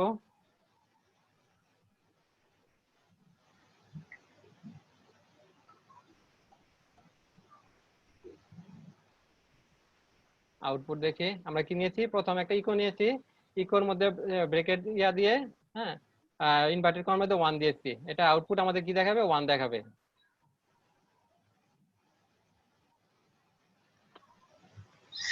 1 দেখিয়েছে তাই না, আউটপুট 1 আসছে। এরপর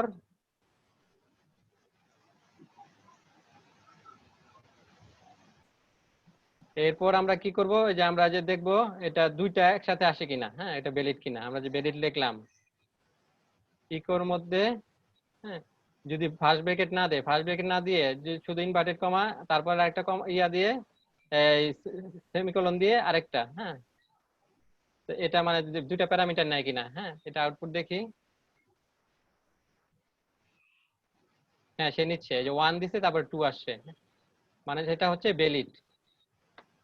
আমরা এইভাবে লিখতে পারবো। হ্যাঁ ইকো দিয়ে আপনার যে ইনভার্টেড কমা একটা দিয়ে তারপরে কমা দিয়ে আরেকটা, হ্যাঁ এটা মানে দুটো প্যারামিটার নেয়, এটাকে প্যারামিটার বলা, এটা ভ্যালিড। এখন আমরা দেখব যে ইকোর মধ্যে ফার্স্ট ব্র্যাকেট দিয়ে একটা নেয় কিনা, হ্যাঁ এটাও ভ্যালিড, এটা আমরা দেখব।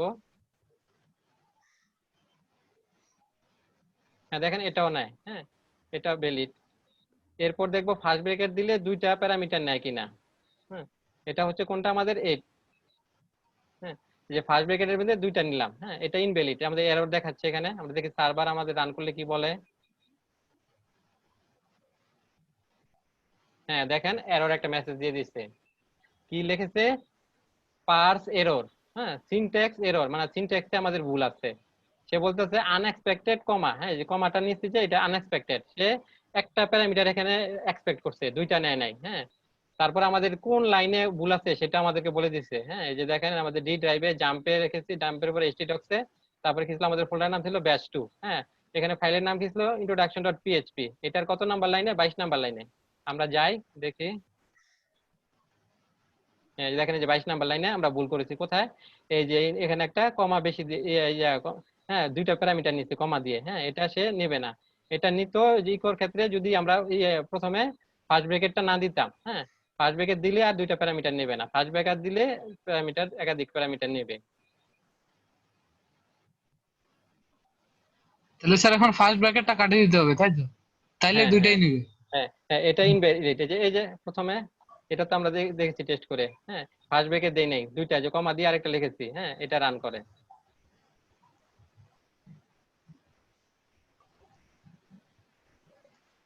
দেখেন এটা রান করছে। এবার আমরা দেখবো প্রিন্টের, আমরা তো ইকোর গুলা দেখলাম কাজ, এবার প্রিন্টের কাজ দেখবো।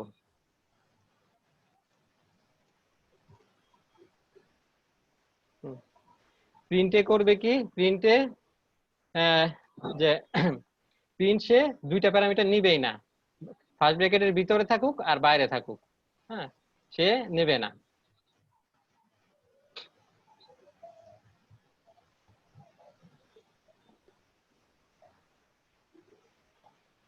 প্রিন্ট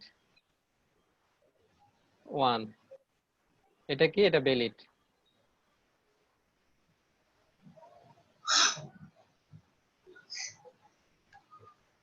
এটা হবে ভ্যালিড। তারপর আমরা যদি ইয়া নেই, হ্যাঁ প্রিন্ট নিয়ে তো 1 নিলাম, তারপর একটা কমা নিয়ে 2 নিয়ে এবার 2, এটা হবে আপনার ইনভ্যালিড।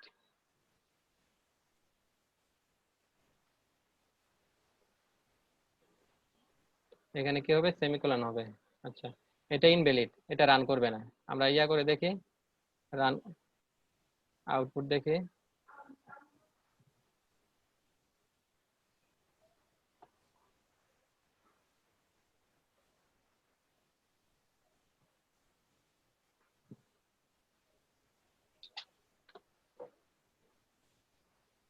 দেখেন এরর ধরতেছে। হ্যাঁ সে আপনার যে একের অধিক প্যারামিটার নেবে না, কমাটাকে এরর ধরতেছে।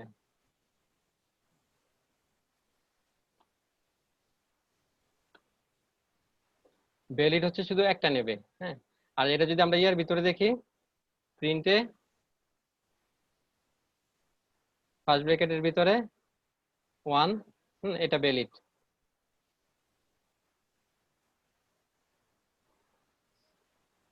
এটা ভ্যালিড হবে।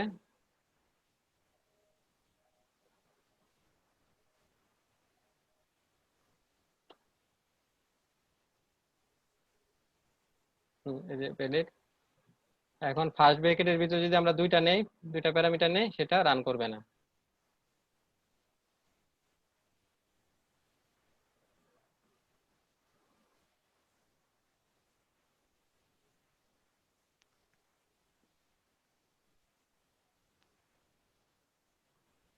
হ্যাঁ এটাও এরর ধরবে, এটা কি হবে, ইনভ্যালিড।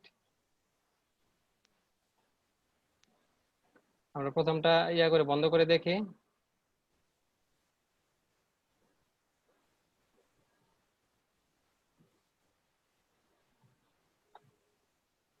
দেখেন এরর ধরছে।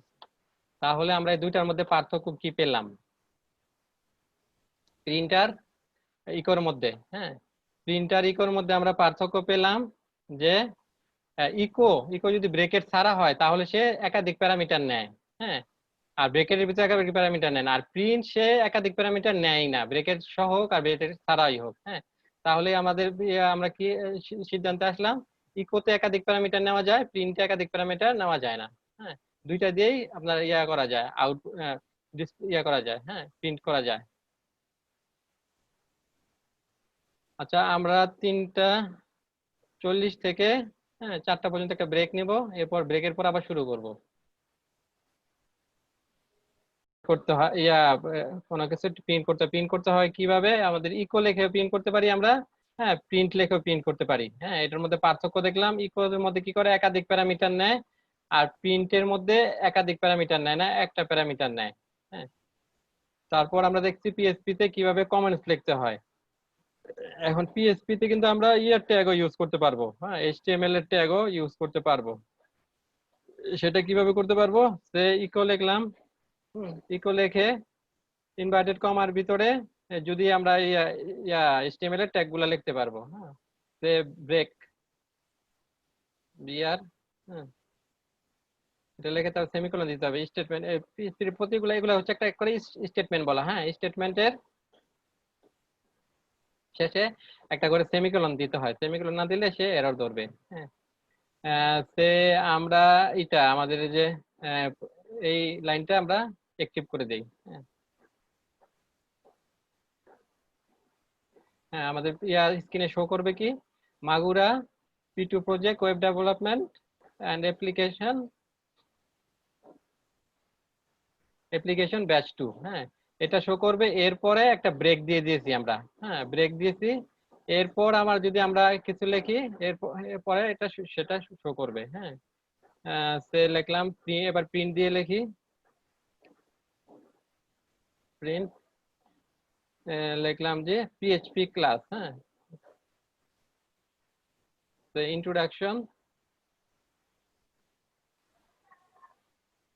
introduction to PHP। এটা যদি আমরা রেখে রান করি তাহলে কি আসবে? আমাদের প্রথমে এই যে এই টেক্সটটা আসবে, এই লাইনটা আসবে, তারপর একটা ব্রেক নেবে, ব্রেক নেওয়ার পর তারপর আমাদের এই লাইনটা আসবে।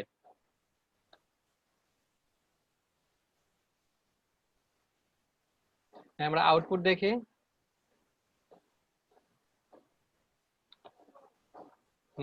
দেখেন যে প্রথমে যে ইকো দিয়ে আমরা লিখেছিলাম যে লাইনটা, Magura P2 project web development and application batch 2, তারপরে কি লিখেছি আমরা? Introduction to PHP. আচ্ছা, এখানে স্যার এই জায়গায় কোন হেডিং ইউজ করা যাবে? হেডিং ইউজ করা যাবে, সব ট্যাগ ইউজ করতে যাবে। Web application and development batch 2। তাহলে আমরা কিভাবে শিখলাম যে কোনো কিছু প্রিন্ট করতে হলে কিভাবে করতে হয়? ইকো লেখে প্রিন্ট লেখে। আর আমরা এইচটিএমএল এর ট্যাগ গুলাও করতে পারবো, ইউজ করতে পারবো। সেক্ষেত্রে কি করে? ইকোর ভিতরে লিখতে হবে, ইনভার্টেড কমার ভিতরে ট্যাগটা লিখতে হবে। এটা তো শিখলাম আমরা পিএইচপি কিভাবে রান করতে হয়, কিভাবে পিএইচপি এর মধ্যে কোনো ডাটা আপনি করবেন, প্রিন্ট করতে পারবেন, যেগুলা। আর পিএইচপি আমাদের যে প্রথমে যেটা শিখতে হবে সেটা হচ্ছে ভেরিয়েবল। আচ্ছা, ভেরিয়েবল কাকে বলে? ভেরিয়েবল সম্পর্কে কারো কোনো আইডিয়া আছে?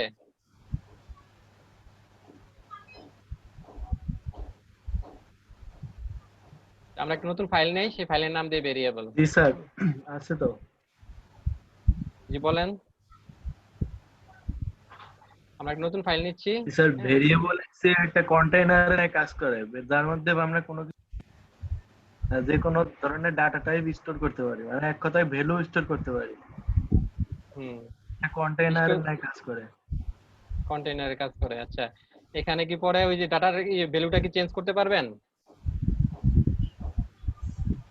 জি স্যার। ভ্যালুটা কি পরে চেঞ্জ করা যায়? জি স্যার, যাই।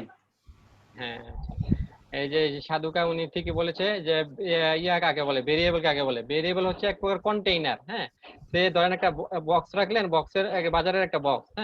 এই বক্সের মধ্যে আপনি এই বক্স নিয়ে কি করেন? বাজারে যান, বাজার থেকে বাজার করে নিয়ে আসেন এই বক্স দিয়ে। সে একটা ব্যাগ আর কি, কন্টেইনার একটা ব্যাগ। ব্যাগ নিয়ে আপনি গেলেন বাজারে, একদিন গেলেন, গিয়ে 1 কেজি চাল নিয়ে আসলেন, রাখলেন। এখানে ওই ব্যাগটা হচ্ছে আমার ভেরিয়েবল, আর যে চালটা হচ্ছে একটা ভ্যালু। আবার ধরেন ওই একই ব্যাগ নিয়ে আরেকদিন বাজারে গেলেন, হ্যাঁ, বাজারে গিয়ে সেখান থেকে আপনি চাল নিয়ে আন না, এবার 1 কেজি অথবা 1.5 কেজি তেল নিয়ে আসলেন, হ্যাঁ, আপনার তাহলে কি হচ্ছে, এটা একটা কন্টেনার দিয়ে আপনি একটা জিনিস আনতেছেন, তাই না? তাহলে আপনার কি হচ্ছে, আপনার ব্যাগ কিন্তু সেমই আছে, হ্যাঁ, ব্যাগ যা ছিল তাই আছে, কিন্তু জিনিস চেঞ্জ হয়ে যাচ্ছে, হ্যাঁ।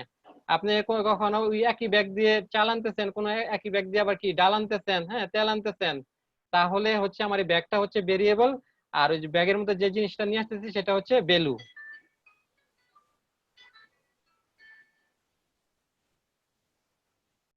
হ্যাঁ, আমরা যে ভেরিয়েবল পড়তেছিলাম, তাই না? আচ্ছা, আমরা একটা নতুন একটা ফাইল নেই, হ্যাঁ, যে জাম্পের মধ্যে htdocs তারপরে যে প্রজেক্টের ফাইল ফোল্ডার নিয়েছি, যে প্রজেক্টের ফোল্ডারে ভেরিয়েবল ডট পিএইচপি নামে একটা ফাইল নেই, হ্যাঁ।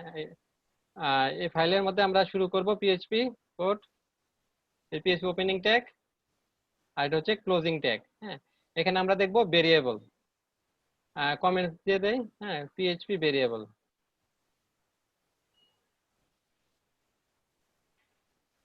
PHP variable.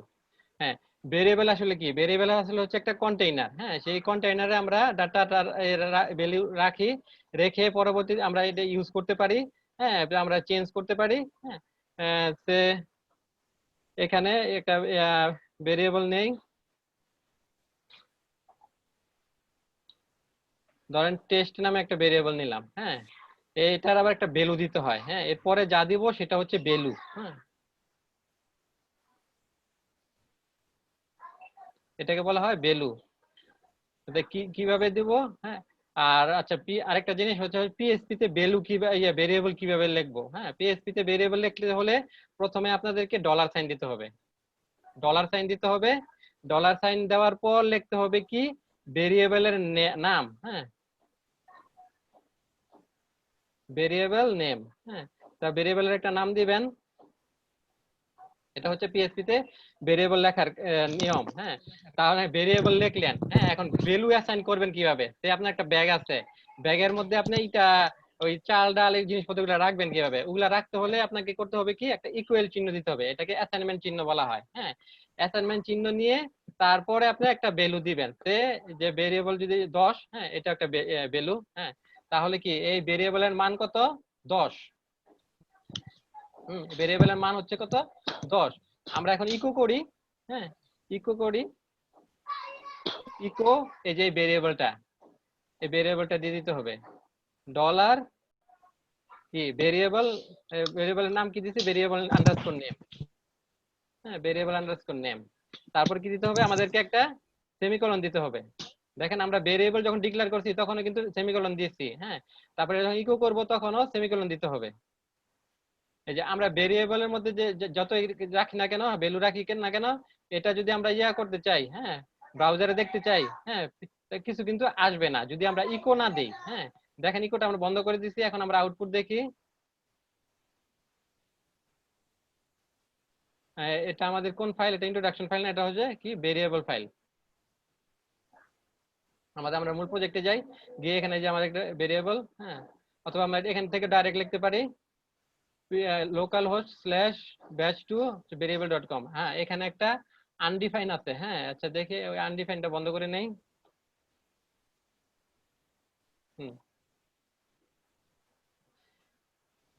এই যে এখানে আমরা যে ভ্যালু লিখেছি না, হ্যাঁ, এটা তো কোনো ডিফাইন করা হয় না, সেই জন্য সে করতো, কিন্তু এটা যদি আমরা ইনভার্টেড কমার ভিতরে দিতাম তাহলে সে ভুল ধরতো না, হ্যাঁ, ইনভার্টেড কমার ভিতরে দিলে সে স্ট্রিং হিসেবে নিয়ে নিত।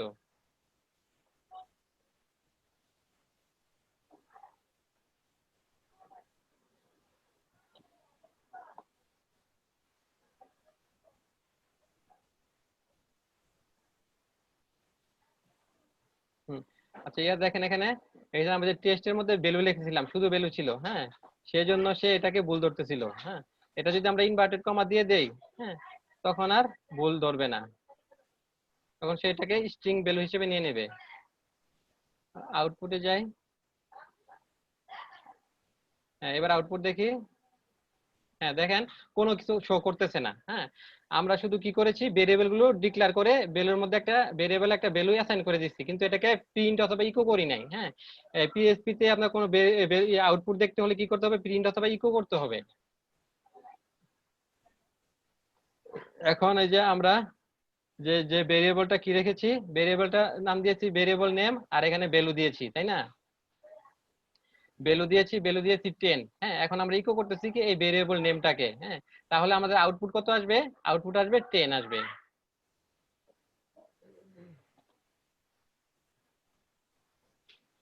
দেখেন আউটপুট 10 আসছে। হ্যাঁ, আর ভেরিয়েবল হচ্ছে পরিবর্তনশীল। হ্যাঁ, আমরা এটা ভ্যালু আবার চেঞ্জ করে দিতে পারি, যে প্রথমে লিখলাম হ্যাঁ 10, এরপরে যদি আমরা আবার সেই একই ভেরিয়েবলটাকে করি, নিয়ে এটার ভ্যালুটা চেঞ্জ করে দিই, অ্যাসাইন করে দিলাম সে 15। হ্যাঁ, এবার ইকো করলে কত আসবে? হ্যাঁ, এবার ইকো করলে ভ্যালু আসবে 15 আসবে, 10 আসবে না।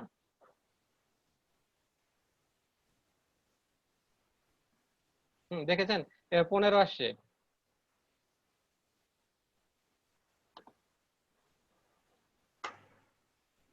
ভেরিয়েবল কিভাবে ডিক্লেয়ার করতে হয়? প্রথমে লিখতে হবে $সাইন। হ্যাঁ, তারপর লিখতে হবে ভেরিয়েবলের নাম দিতে হবে। হ্যাঁ, ভেরিয়েবল নাম দিতে হবে, এরপর দিতে হবে কি ভেরিয়েবলের ভ্যালু, ভ্যালু দিতে হবে। হ্যাঁ, এটা হচ্ছে ভেরিয়েবল ডিক্লেয়ার করার নিয়ম। হ্যাঁ, পিএইচপি তে। আর কিছু রুলস আছে, সেটা হচ্ছে কি ভেরিয়েবল গুলো আমরা শুরু করব ডলার দিয়ে। হ্যাঁ, শুরু করব ডলার দিয়ে। আর ভেরিয়েবল আমরা ডলার দিয়ে শুরু করে আন্ডারস্কোর দিয়ে শুরু করতে পারবো, আন্ডারস্কোর অথবা কোনো লেটার। হ্যাঁ, লেটার দিয়ে শুরু করব।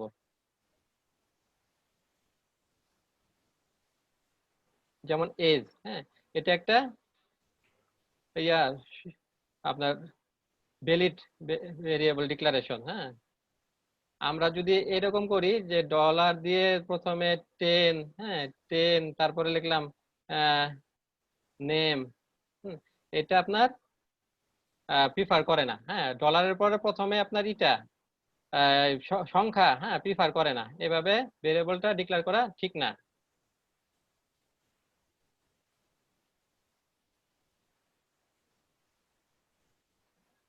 কবির। হ্যাঁ, এটা হচ্ছে ইনভ্যালিড, এটা হচ্ছে ইনভ্যালিড।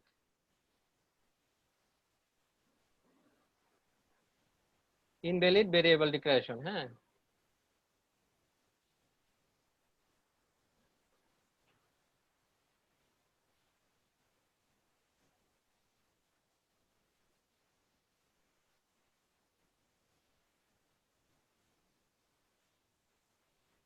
আর ভ্যালিড কোনটা? ভ্যালিড হচ্ছে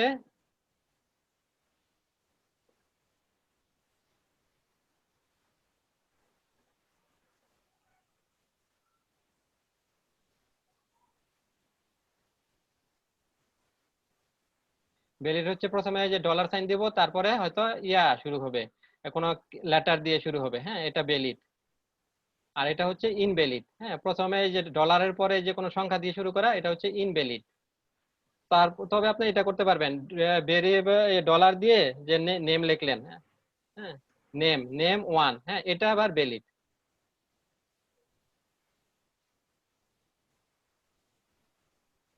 হ্যাঁ, এটা হচ্ছে ভ্যালিড,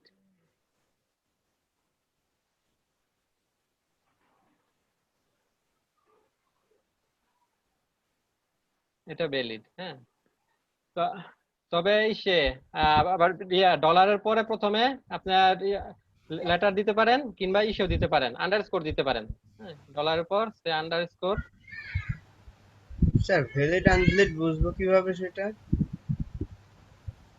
ইয়ের কিছু পিএইচপি কিছু রুলস আছে। হ্যাঁ, আর যে দেখেন এই যে আনভ্যালিডটা দেখেন আপনার যে আমাদের যে বিএস কোডে সে বলে দিচ্ছে আনভ্যালিড। হ্যাঁ, নিচে দেখেন আন্ডারলাইন করা, হ্যাঁ লাল কালিতে আন্ডারলাইন করা না?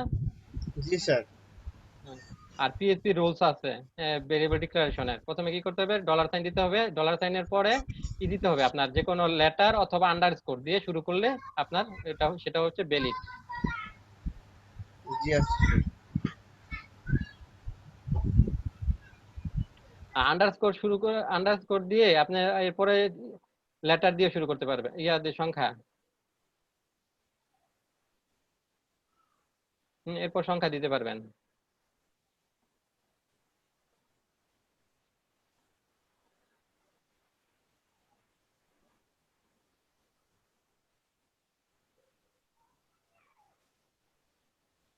আর আপনাদের ইসে দেখা একটা ডকুমেন্টেশন, যে পিএইচপির যে ডকুমেন্টেশন আছে, ডকুমেন্টেশনটা দেখি।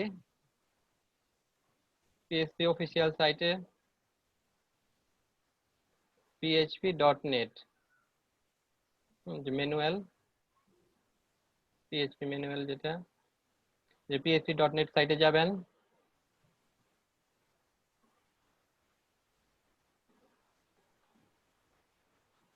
গিয়ে যে ডকুমেন্টেশনে গেলে আপনার সব ডকুমেন্টেশন গুলো পাবেন।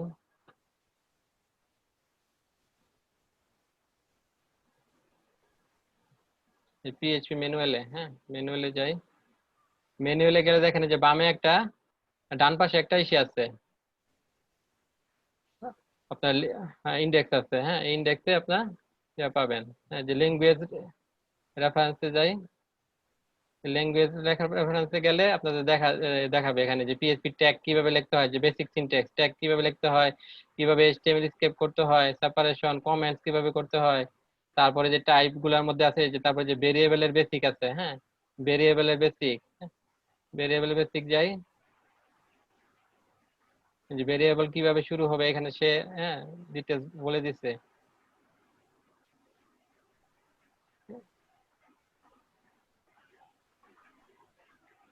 এই যে দেখেন এই যে বার নামে একটা ভেরিয়েবল লিখেছে, সেখানে একটা ভ্যালু দিচ্ছে। আপনি এটা ইনভার্টেড সিঙ্গেল কমার মধ্যে লিখতে পারেন, সিঙ্গেল কোটের মধ্যে লিখতে পারেন, ডাবল কোটে লিখতে পারেন, সমস্যা নাই।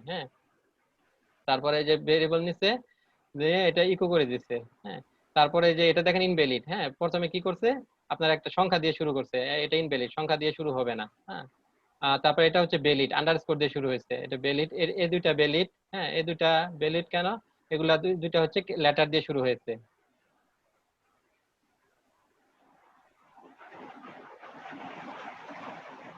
তারপরে এখানে দেখেন একটা ভেরিয়েবল, আর এই ভেরিয়েবলটাকে ডাবলও করতে করতে হচ্ছে। একটা বার লেখলো, এখানে বারের আবার এই বারটা আবার ইনভার্টেড কমার ভিতর দিয়ে দিচ্ছে। এখান থেকে আপনারা রেফারেন্স দেখতে পারেন, বিভিন্ন রেফারেন্স দেখতে পারেন।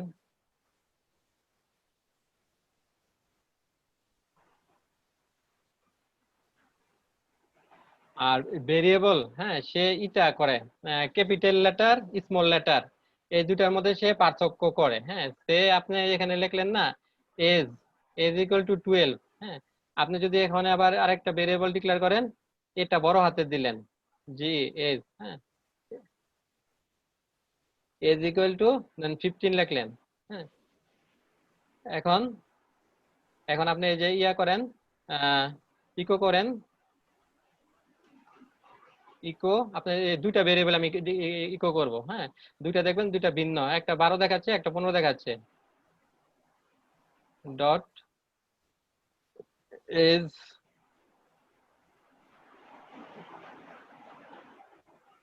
তারপরে কনক্যাটেনেশন দিতে হবে, কনক্যাটেনেশন দিয়ে আমরা একটা স্পেস দিয়ে দেই। দুইটার মধ্যে স্পেস দেখাবে।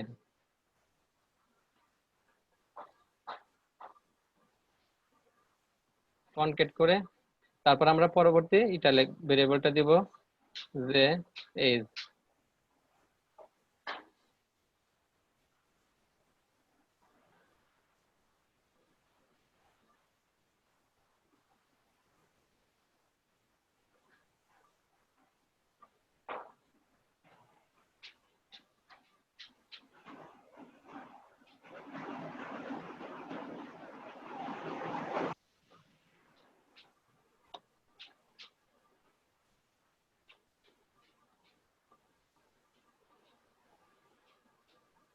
যে 12 নাম্বার লাইনে যে আমাদের এটা ভুল হয়েছে, এভাবে ডিক্লেয়ার করা হয় না। ডিক্লেয়ার করলে এরর ধরে, সেই জন্য আমরা এটা বন্ধ করে দেই। 12 নাম্বার লাইনে আমরা কি করেছিলাম, প্রথমে ডলার সাইন দিয়ে মানে সংখ্যা দিয়ে শুরু করেছিলাম ভেরিয়েবলের নাম। এটা ইনভ্যালিড, সেই জন্য আমাদেরকে সে ভুল ধরতেছে।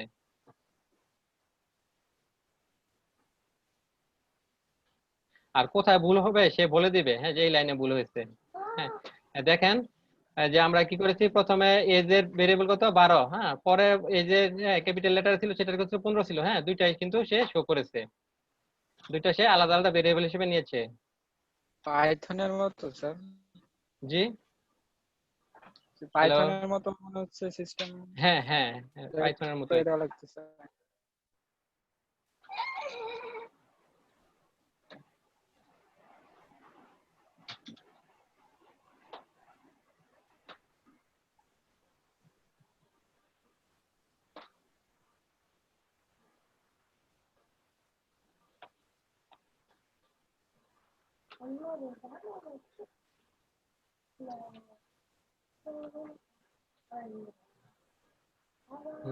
দেখেন এই যে 12 আর 15। এখন আমরা যদি দুইটা একই লিখতাম তাহলে কি হতো, পরেরটা পেতো। হ্যাঁ, সে এটাও স্মল লেটার দিতাম, এটাও যদি স্মল লেটার, তাহলে কি হতো, সে দুইটাকে একই ভেরিয়েবল হিসেবে গণ্য করতো। এখন দুইটাকে সে দুইটা ভিন্ন ভেরিয়েবল হিসেবে গণ্য করতেছে। হ্যাঁ, আমরা যদি দুইটা একই দিতাম তাহলে কি হতো, দুইটাই আপনার কত পাইতো, 15 পাইতো, তাই না? দুইটাই 15 পাইতো, শেষেরটা, প্রথমটা পাবে না, শেষেরটা পাবে।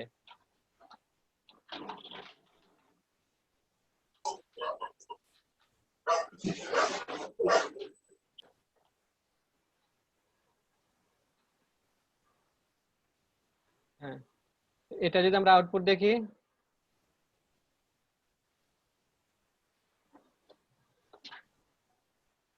হ্যাঁ দেখেন দুইটাই 15, কারণ দুইটা সেম নাম, তাই না? তাহলে এই উদাহরণ থেকে আমরা কি বুঝতে পেলাম? এই উদাহরণ থেকে আমরা বুঝতে পেলাম যে আপনার যে ক্যাপিটাল লেটার স্মল লেটার সে এটা পৃথক ভাবে নেয়। হ্যাঁ, ক্যাপিটাল,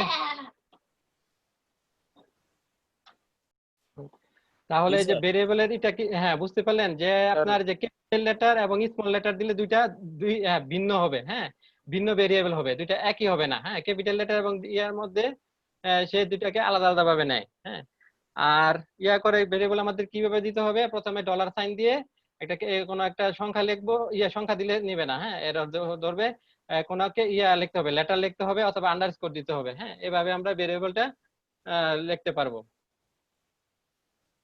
একই ভেরিয়েবল যদি পরপর লিখতে হয় তাহলে কি করতে হবে স্যার? মনে করেন যে ওই মানে শুধু একবার লিখলে হবে? একটি ভেরিয়েবল মানে পরপর মানে আমার কোনো ক্ষেত্রে যদি প্রয়োজন হয় লেখার, তার জন্য। না, আপনার কথাটা বুঝলাম না, একটু বলেন। থাক, কিছু না স্যার, সমস্যা নেই। না মানে হচ্ছে এই সে সে ধরেন আপনি ওই কি বলতে চাচ্ছেন যে প্রথমে একটা ভেরিয়েবল নিলেন, তার মান দিলেন 10। হ্যাঁ, পরে আরেকটা ওই একই ভেরিয়েবলের মান চেঞ্জ করবেন। হ্যাঁ, পরে মান চেঞ্জ করে নিতে পারেন, পরে 15 দিলে আউটপুটে তখন 15 আসবে। হ্যাঁ, আবার এই যে দেখেন এখানে আমরা এই যে ভেরিয়েবল নেম দিয়েছি না, প্রথমে দিয়েছি কত, এই 10। হ্যাঁ, 10 দিয়ে এখানে যদি আমরা দিতাম, ইকো করতাম। হ্যাঁ, ইকো করি, ইকো করে এই ভেরিয়েবলটাকে ইয়া করে দেই। হ্যাঁ, যে ভেরিয়েবল নেম। এখন আবার আরেকটা করি, আরেকটা আবার একই ভেরিয়েবলের ভ্যালুটা আমরা চেঞ্জ করে দিয়েছি, 15 দিয়েছি, তাই না? এখানে যদি আমরা ইকো করি, হ্যাঁ ইকো করে যদি ভেরিয়েবলটাকে প্রিন্ট করি, হ্যাঁ এখন কেউ কি বলতে পারবেন কখন কত আসবে? প্রথম ইকোতে কত আসবে আর দ্বিতীয় ইকোতে কত আসবে? 10 আর 15 স্যার। হ্যাঁ হ্যাঁ ঠিক আছে, কারণ প্রথমবার যে যে ভেরিয়েবলটা ডিক্লেয়ার করলাম, হ্যাঁ দিলাম 10। হ্যাঁ, তারপর ইকোটা কল করে দিলাম, সে পিএসপি পরে কি কোড উপর থেকে পড়া শুরু করে। হ্যাঁ, সে উপর থেকে পড়ে আসবে, এসে দেখবে সে ভেরিয়েবল নেম, হ্যাঁ এটার নাম মানে মান কত, সে উপর থেকে আসবে, এসে দেখবে যে 10। হ্যাঁ, সে প্রিন্ট করে দিবে। এরপরে আসলো, হ্যাঁ ভেরিয়েবলের নামটা আবার এই ভ্যালুটা আবার চেঞ্জ হলো, 15 হয়ে গেল। হ্যাঁ, এখানে আবার সে ইয়া করে ইকো কত, এই ভেরিয়েবলের নামটা। হ্যাঁ, সে আবার যখন এটা করবে, রান করা হবে, হ্যাঁ সে উপর থেকে দেখবে, উপর থেকে দেখবে কত, 10। হ্যাঁ, তারপরে আরো নিচে নামবে, নেমে দেখবে এটার নাম ভ্যালু হয়ে গেছে 15। হ্যাঁ, তারপরে সে ইকো করবে কত, এটা 15 ইকো করবে। হ্যাঁ, সাজ্জাদ ঠিকই বলেছে। আমরা এই যে এটাকে ইয়া করে কমেন্টস করে এটার আউটপুটটা দেখি।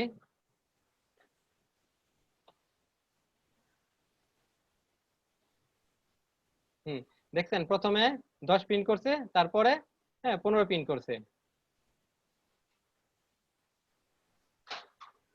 এখন আমরা যদি এই ইকোটা হ্যাঁ এখানে না দিয়ে এখানে বন্ধ করে দেই, বন্ধ করে দিয়ে এখানে দুইবার দেই, হ্যাঁ তাহলে কি হবে, আউটপুট কি আসবে?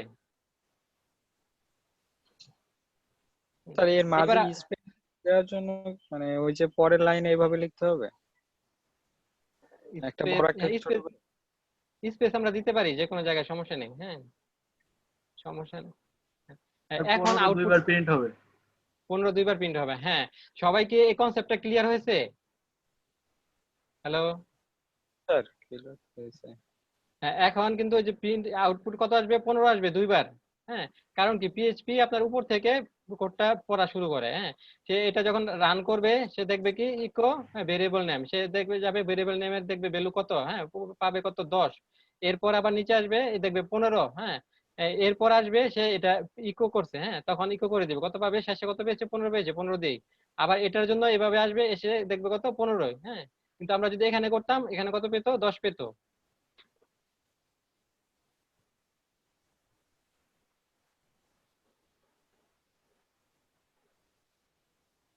দেখেন 2 টা 15। এই কনসেপ্ট গুলা ক্লিয়ার করতে হবে সবার। হ্যাঁ,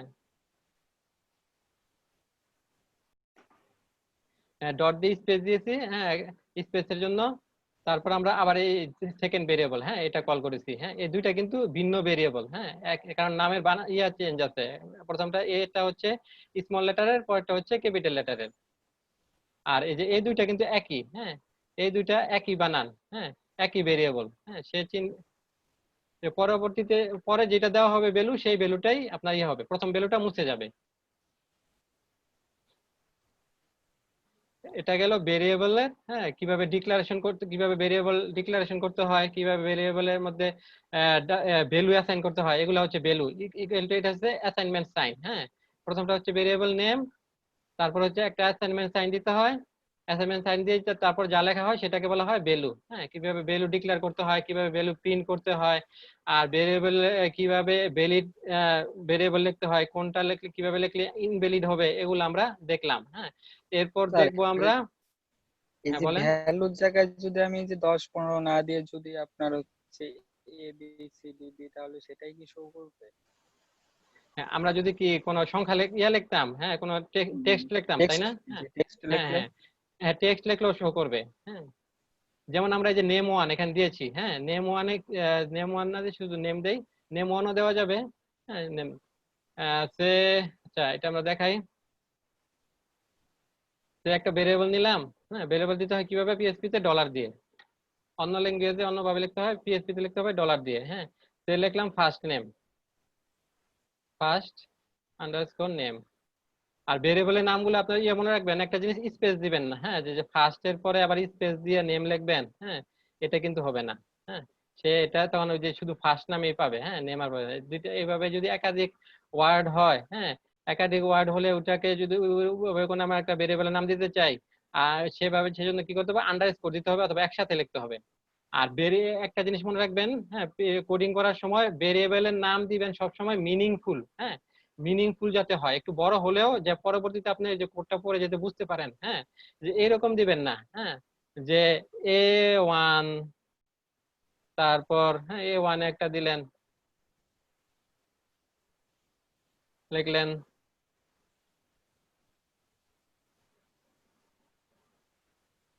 ফাহিম। হ্যাঁ, তারপরে আবার আরেকটা ভেরিয়েবল নিলেন A2। হ্যাঁ, A2 নাম দিলেন যে কি হাসান। এরকম নিবেন না। হ্যাঁ, যাতে মিনিংফুল হয় সেরকম নিবেন। হ্যাঁ, কিরকম তাহলে হবে, এটা প্রথমটা হচ্ছে কি আমার ফার্স্ট নেম, ফার্স্ট। আর এরপর তো যে নেম, হ্যাঁ দুইটা ওয়ার্ড একসাথে করার জন্য আমরা আন্ডারস্কোর দেব। হ্যাঁ, আন্ডারস্কোর নেম, স্পেস দিবেন না, স্পেস দিলে হবে না। হ্যাঁ, আন্ডারস্কোর নেম। আর এটা ধরেন এটা হচ্ছে তার লাস্ট নেম,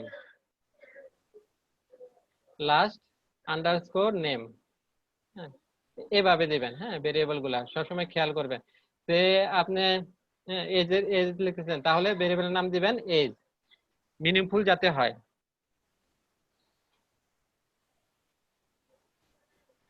হ্যাঁ, এখন এই যে একজন কোশ্চেন করলো যে স্যার আমরা তো প্রথম তো কয়েকটা ভেরিয়েবল নিলাম, তার ভ্যালু আমরা ইয়া কি দিলাম, হ্যাঁ নিউমেরিক দিলাম, হ্যাঁ 10, 15, 12 এরকম দিলাম।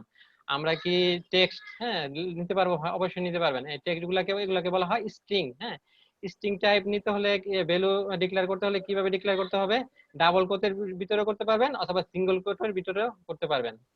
যদি সিঙ্গেল কোট নেন সেটাও হবে। এভাবে আমরা ভেরিয়েবল নিতে পারবো। হ্যাঁ, তে এখন আমরা এটাকে প্রিন্ট করি। আর এখানে আমরা উপরে একটা দিয়ে নেই, ব্রেক দিয়ে দেই, যে উপরের যে 10, 15 আউটপুট গেল। হ্যাঁ, এরপরে আমরা একটা ব্রেক নিব। ব্রেক নিতে হলে কি করতে হবে, ইকো ইকোর ভিতরে ইনভার্টেড কমা, হ্যাঁ, এর ভিতরে আমরা ব্রেক এটা লিখবো, ট্যাগটা লিখবো, ব্রেক ট্যাগটা লিখলাম, লিখে আমাদেরকে সেমিকোলন দিতে হবে। সেমিকোলন না দিলে কিন্তু হবে না, ও ভুল ধরবে। সেমিকোলন, তাহলে একটা ব্রেক তৈরি হবে। হ্যাঁ, তারপর আমরা কি এই ভেরিয়েবল নিলাম, ফার্স্ট নেম এবং লাস্ট নেম, এটা কি স্ট্রিং টাইপের। এটা আমরা প্রিন্ট করি, ইকো প্রিন্ট করতে হলে কি করতে হবে, ভেরিয়েবল প্রিন্ট করতে হলে ভেরিয়েবলের নাম লিখতে হবে, হ্যাঁ, ডলার সহ, ডলার কি ফার্স্ট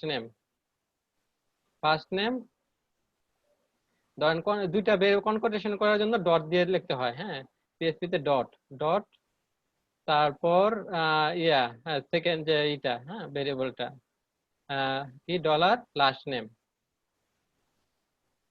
এরপর আমাদের কি করতে হবে, স্টেটমেন্টটা শেষ করতে হবে। স্টেটমেন্টটা শেষ করতে হলে কি করতে হবে, সেমিকোলন দিতে হবে। এখন আমরা আউটপুট দেখি।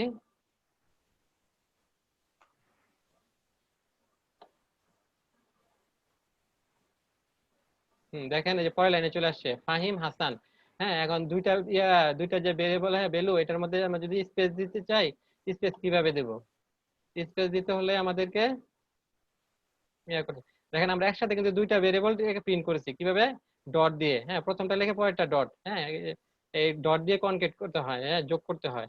এখন ডট দিয়ে আমরা আরেকটা ডট নিব, ডট নিয়ে দুই ডটের মাঝে আমরা একটা ফাঁকা রাখবো। হ্যাঁ, ফাঁকা রাখতে হলে কি করতে হবে, ধরেন আমরা একটা স্ট্রিং নিব, ফাঁকা স্ট্রিং, হ্যাঁ, দুইটা ইনভার্টেড কমা নিয়ে মাঝখানে একটা স্পেস দিয়ে দেবো, হ্যাঁ, তাহলে একটা স্পেস চলে আসবে। মানে শুধু স্পেস দিলে আসবে না? না, শুধু স্পেস দিলে আসবে না। এই যে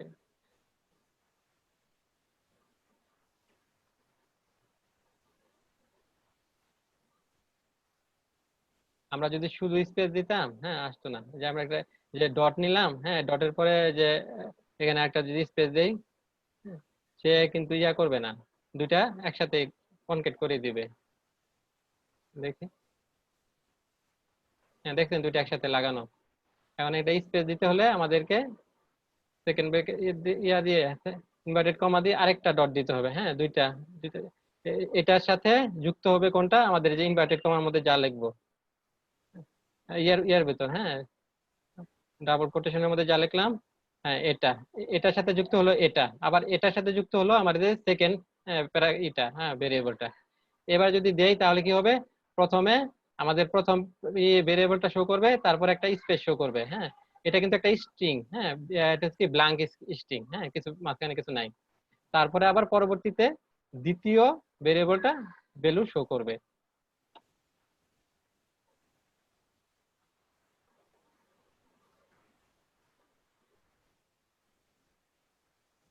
দেখেন এই যে মাঝে স্পেস পড়েছে, তাই না?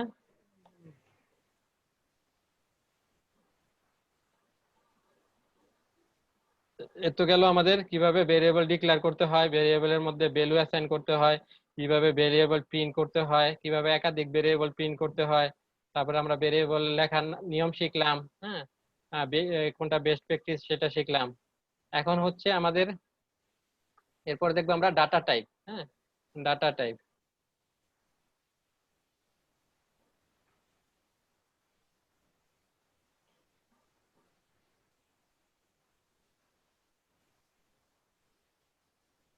পিএসপির এই যে ডাটা টাইপ হচ্ছে এই যে আমরা যে ভ্যালু গুলা দিলাম না, হ্যাঁ, ভ্যালু গুলা কি প্রথমে দিয়েছি কি সংখ্যা দিয়েছি, হ্যাঁ, 10 15, এরপরে আবার কি দিয়েছি আমরা, যেমন একটা স্ট্রিং দিয়েছি নাম, হ্যাঁ, একটা কিছু লিখেছি দিয়ে, হ্যাঁ, আপনার লেটার দিয়ে সেটা। তারপর আবার এরকম হতে পারে, তাই ধরেন 10.5 হয় না, 15.5 অথবা 15.59 এরকম হতে পারে, হ্যাঁ। এখন এগুলা হচ্ছে ডেটা টাইপ, হ্যাঁ, পিএইচপি তে যে স্কেলার ডাটা টাইপ হচ্ছে আমাদের 4 প্রকার, হ্যাঁ। প্রথমে আছে ইন্টিজার, ইন্টিজার ইন্টিজার কোনগুলা, ইন্টিজার হচ্ছে পূর্ণ সংখ্যা বলা, হ্যাঁ, হ্যাঁ, whole number, whole number, whole number. উদাহরণ কি, উদাহরণ হচ্ছে যেমন 10, হ্যাঁ 15 এরকম পূর্ণ সংখ্যা। তারপরে আছে কি, তারপরে আছে ফ্লোট। ফ্লোট ফ্লোট কোনগুলা? ভগ্নাংশ ভগ্নাংশ হয়, যে আমরা এখানে লিখলাম ভগ্নাংশগুলো। না। হ্যাঁ, আমরা এই যে এখানে একটা উদাহরণ লিখেছি না, এই যে 15.59, এটা হচ্ছে ফ্লোট।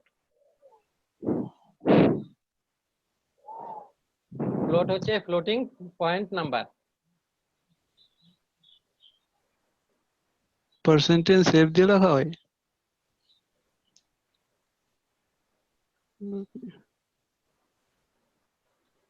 ফ্লোটিং পয়েন্ট নাম্বার, এর উদাহরণ কি?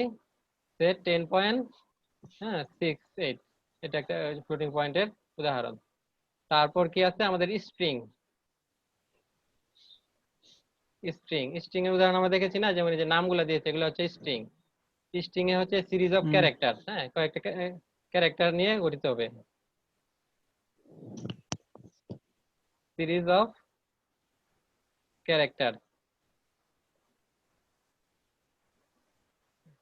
উদাহরণ কি? উদাহরণ হচ্ছে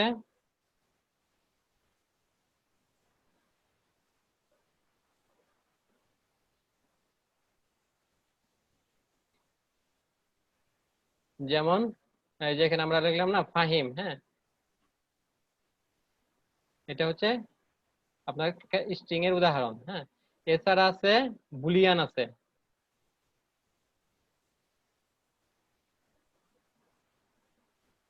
বুলিয়ান আছে, হ্যাঁ বুলিয়ান কি? বুলিয়ান আপনার রিপ্রেজেন্ট করে এটা ট্রু কিংবা ফলস। হ্যাঁ, ট্রু হলে 1 দেয় আর ফলস হলে 0। হ্যাঁ, ট্রু অথবা ফলস।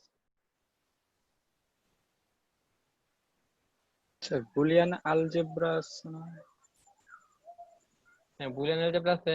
বুলিয়ান অ্যালজেব্রা একই নিয়ম। হ্যাঁ, বুলিয়ান হচ্ছে আপনার যে যে কোনো এই যে ট্রু হবে নাকি ফলস হবে। যেমন আমাদের যে বৈদ্যুতিক সুইচ, হ্যাঁ আমরা অন করলে বাতি জ্বলে, অফ করলে বাতি নিভে। এই অন অফ, হ্যাঁ অনটা হচ্ছে ট্রু আর অফটা হচ্ছে ফলস। এটা আমরা যখন করব, বিভিন্ন কন্ডিশন টেস্ট করব, সেই ক্ষেত্রে আমাদের এটা প্রয়োজন হবে। হ্যাঁ, এই ট্রু ফলসটা আমাদের পরবর্তীতে হবে, দরকার হবে।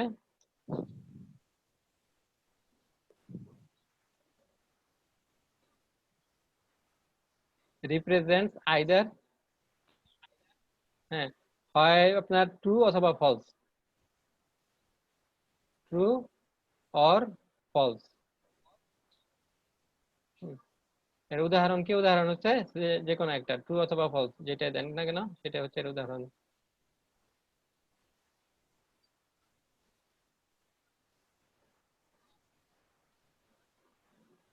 ট্রু।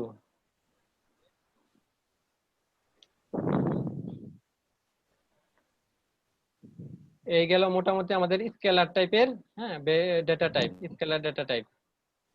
এছাড়া আমাদের আরো ডেটা টাইপ আছে, এটা হচ্ছে স্কেলার। হ্যাঁ, পিএসপি ডেটা টাইপের মধ্যে এটা হচ্ছে স্কেলার। Scalar data type. আচ্ছা, এই লেখাগুলোকে আমরা ইয়াতে দিয়ে দেই কমেন্টসে। মাল্টিপল কমেন্টস করতে হলে কি করতে হবে? Multiple line.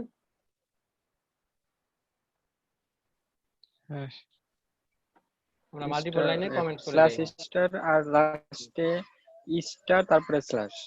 হুম,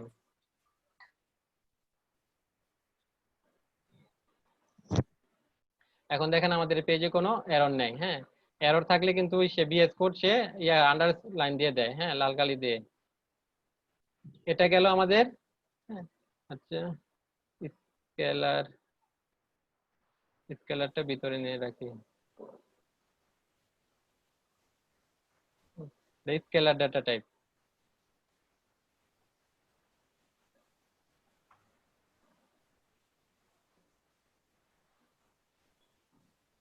এছাড়াও আছে আরো, যেমন compound data type.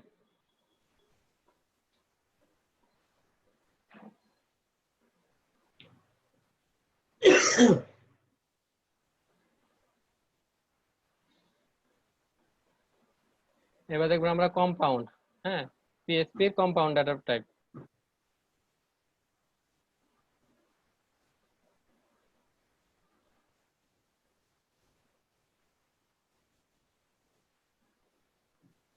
Compound data টাইপে কি আছে? কম্পাউন্ড ডেটা টাইপে আছে আবার দুই প্রকার, একটা হচ্ছে আপনার অ্যারে আর একটা হচ্ছে অবজেক্ট। অ্যারে আর অবজেক্ট নিয়ে আমরা পরবর্তীতে আলোচনা করব। অ্যারে আর একটা হচ্ছে কি অবজেক্ট। অবজেক্ট, হ্যাঁ।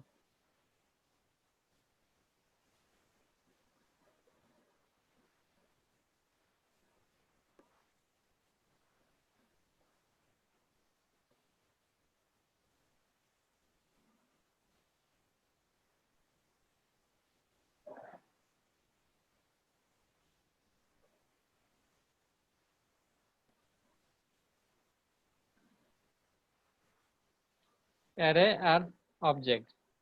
অ্যারে হচ্ছে কি? অ্যারে হচ্ছে ধরেন একটা সিঙ্গেল ভেরিয়েবল নিলেন, হ্যাঁ, এই ভেরিয়েবলের মধ্যেই আপনি একাধিক ইয়া রাখতে পারেন, হ্যাঁ। সে আপনি ইয়া স্টুডেন্ট নামে একটা ভেরিয়েবল রাখলেন, সেই স্টুডেন্টটা যে একই ক্লাসের, হ্যাঁ, অনেকগুলো স্টুডেন্টের নাম রাখতে পারবেন, হ্যাঁ।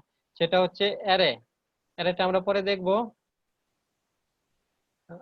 আর যে অবজেক্টটা হচ্ছে আমরা যখন অবজেক্ট ওরিয়েন্টেড প্রোগ্রামিং শিখবো তখন দেখবো, হ্যাঁ। একটা আপনার ক্লাস থাকে, ক্লাস থেকে অবজেক্ট ক্রিয়েট করে নিতে হয়। অ্যারেটা হচ্ছে ধরেন একটা স্টুডেন্ট ক্লাসের মধ্যে, হ্যাঁ, 50 জন স্টুডেন্ট আছে। 50 জন স্টুডেন্টের জন্য তো আমাদের কি করতে হবে? 50টা ভেরিয়েবল রাখতে হবে না? যে স্টুডেন্ট 1 2 3 4 এইভাবে প্রত্যেকের পরে নাম দিব, হ্যাঁ। এখন আমরা যদি অ্যারে হিসেবে করতে চাই, অ্যারে করতে চাইলে একটা ভেরিয়েবল নেব স্টুডেন্ট, হ্যাঁ। স্টুডেন্ট ভেরিয়েবল ওটার মধ্যে রেখে ওটার মধ্যে আমরা 50টা কি নিব, কি নিয়ে ভ্যালু ওখানে ডিক্লেয়ার করে দিতে পারবো, হ্যাঁ। ওটা হচ্ছে অ্যারে। আর অবজেক্টটা হচ্ছে যে ক্লাস থেকেই হয়। ওটা আমরা পরবর্তীতে যখন অবজেক্ট ওরিয়েন্টেড প্রোগ্রামিং শিখবো, হ্যাঁ, ক্লাস অবজেক্ট দেখবো তখন দেখবো। আপাতত আমরা এই চারটা নিয়েই কাজ করব, আর অ্যারে আর অবজেক্ট পরে কাজ করব। এছাড়া আপনার স্পেশাল ইয়ে আছে, হ্যাঁ, স্পেশাল টাইপ আছে।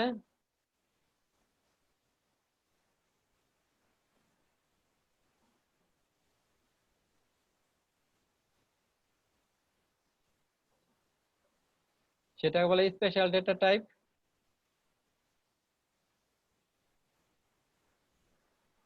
স্পেশাল ডেটা টাইপের মধ্যে আছে আমাদের, হ্যাঁ, রিসোর্স আছে,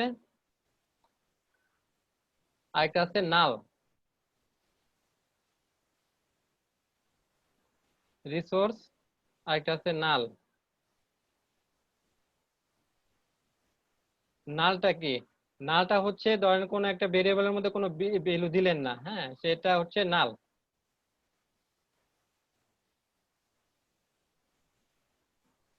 আর স্পেশাল যে রিসোর্সের মধ্যে কি আছে? রিসোর্সে হতে পারে আপনার কোনো রিসোর্স, এক্সটার্নাল কোনো রিসোর্স, হ্যাঁ, মনে করেন কোনো ফাইল অথবা কোনো ডাটাবেস।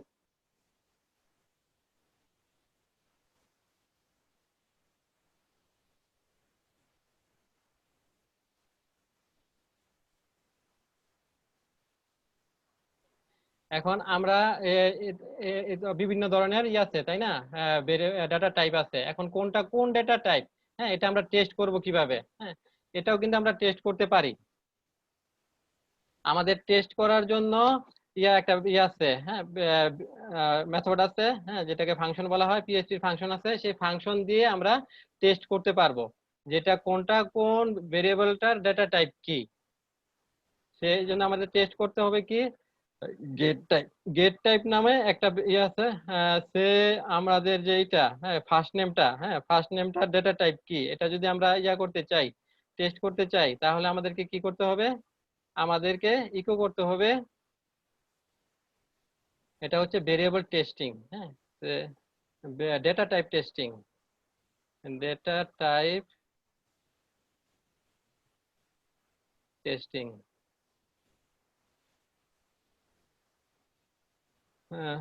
ইকো আমরা কোনটা একটা ফাংশন লিখতে হবে, গেট টাইপ। গেট টাইপ নামে একটা ফাংশন লিখবো আমরা।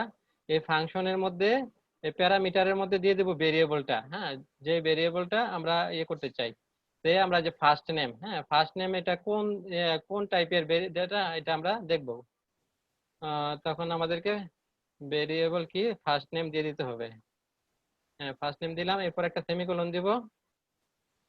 এবার আউটপুট দেখি।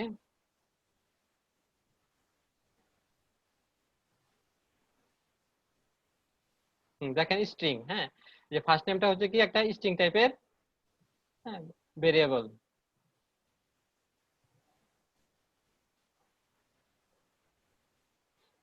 তারপর আমরা যদি ইয়া দেখি,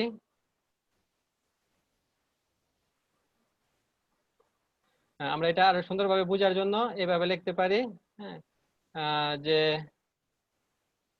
ইকো ফার্স্ট নেম ইজ, এখানে আমাদের ইনভার্টেড কমা এর ভিতর দিতে হবে, হ্যাঁ dollar first name, first name is, তারপর একটা স্পেস, হ্যাঁ তারপর এখানে কনকেট করে নিতে হবে। এবার দেখি,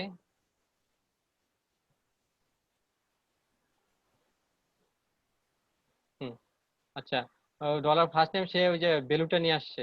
হুম, এটাকে আমাদেরকে দেখি ফার্স্ট ব্রেক,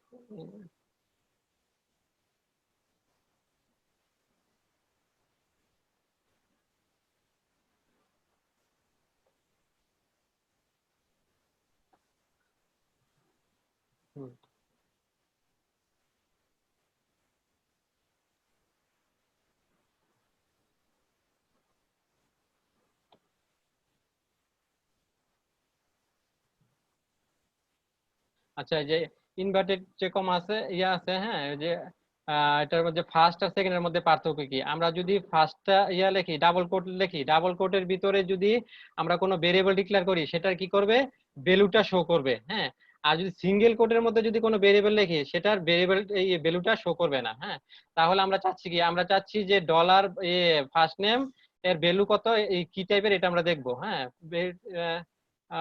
ভেরিয়েবল এটা data type, data type is, হ্যাঁ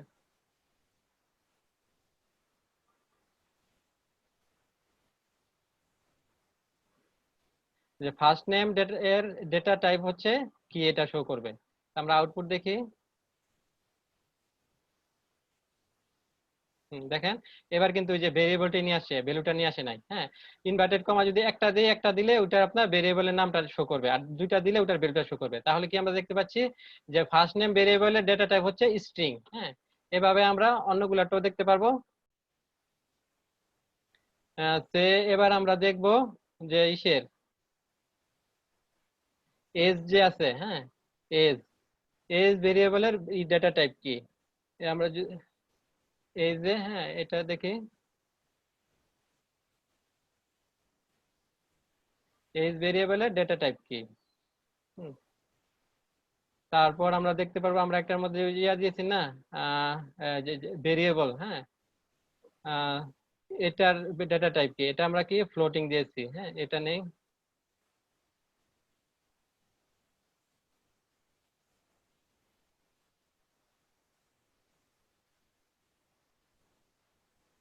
এটার নাম দিয়েছি কি আমরা ভেরিয়েবল, শুধু ভেরিয়েবল।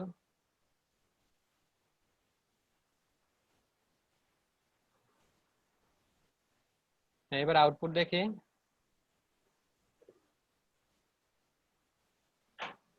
দেখেন এই যে ফার্স্ট নেমের ডেটা টাইপ হচ্ছে স্ট্রিং, হ্যাঁ তারপরে এজ এর ডেটা টাইপ হচ্ছে কি ইন্টিজার, হ্যাঁ আর এই যে ইয়া ভেরিয়েবল নেমের ডেটা হচ্ছে ডাবল, হ্যাঁ আপনার ইয়াকে ডাবল বলা হয়, যেটা ফ্লোটিং পয়েন্ট, হ্যাঁ ফ্লোটিং পয়েন্টকে ডাবল বলা হয়, ডাবল।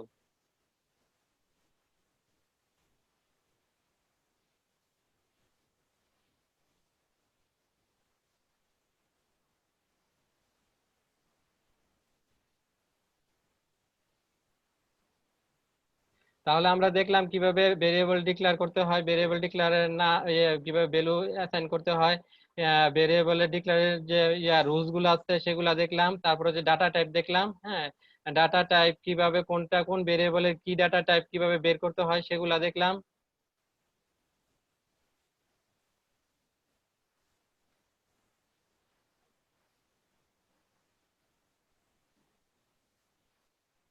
আজকে এ পর্যন্ত থাকুক।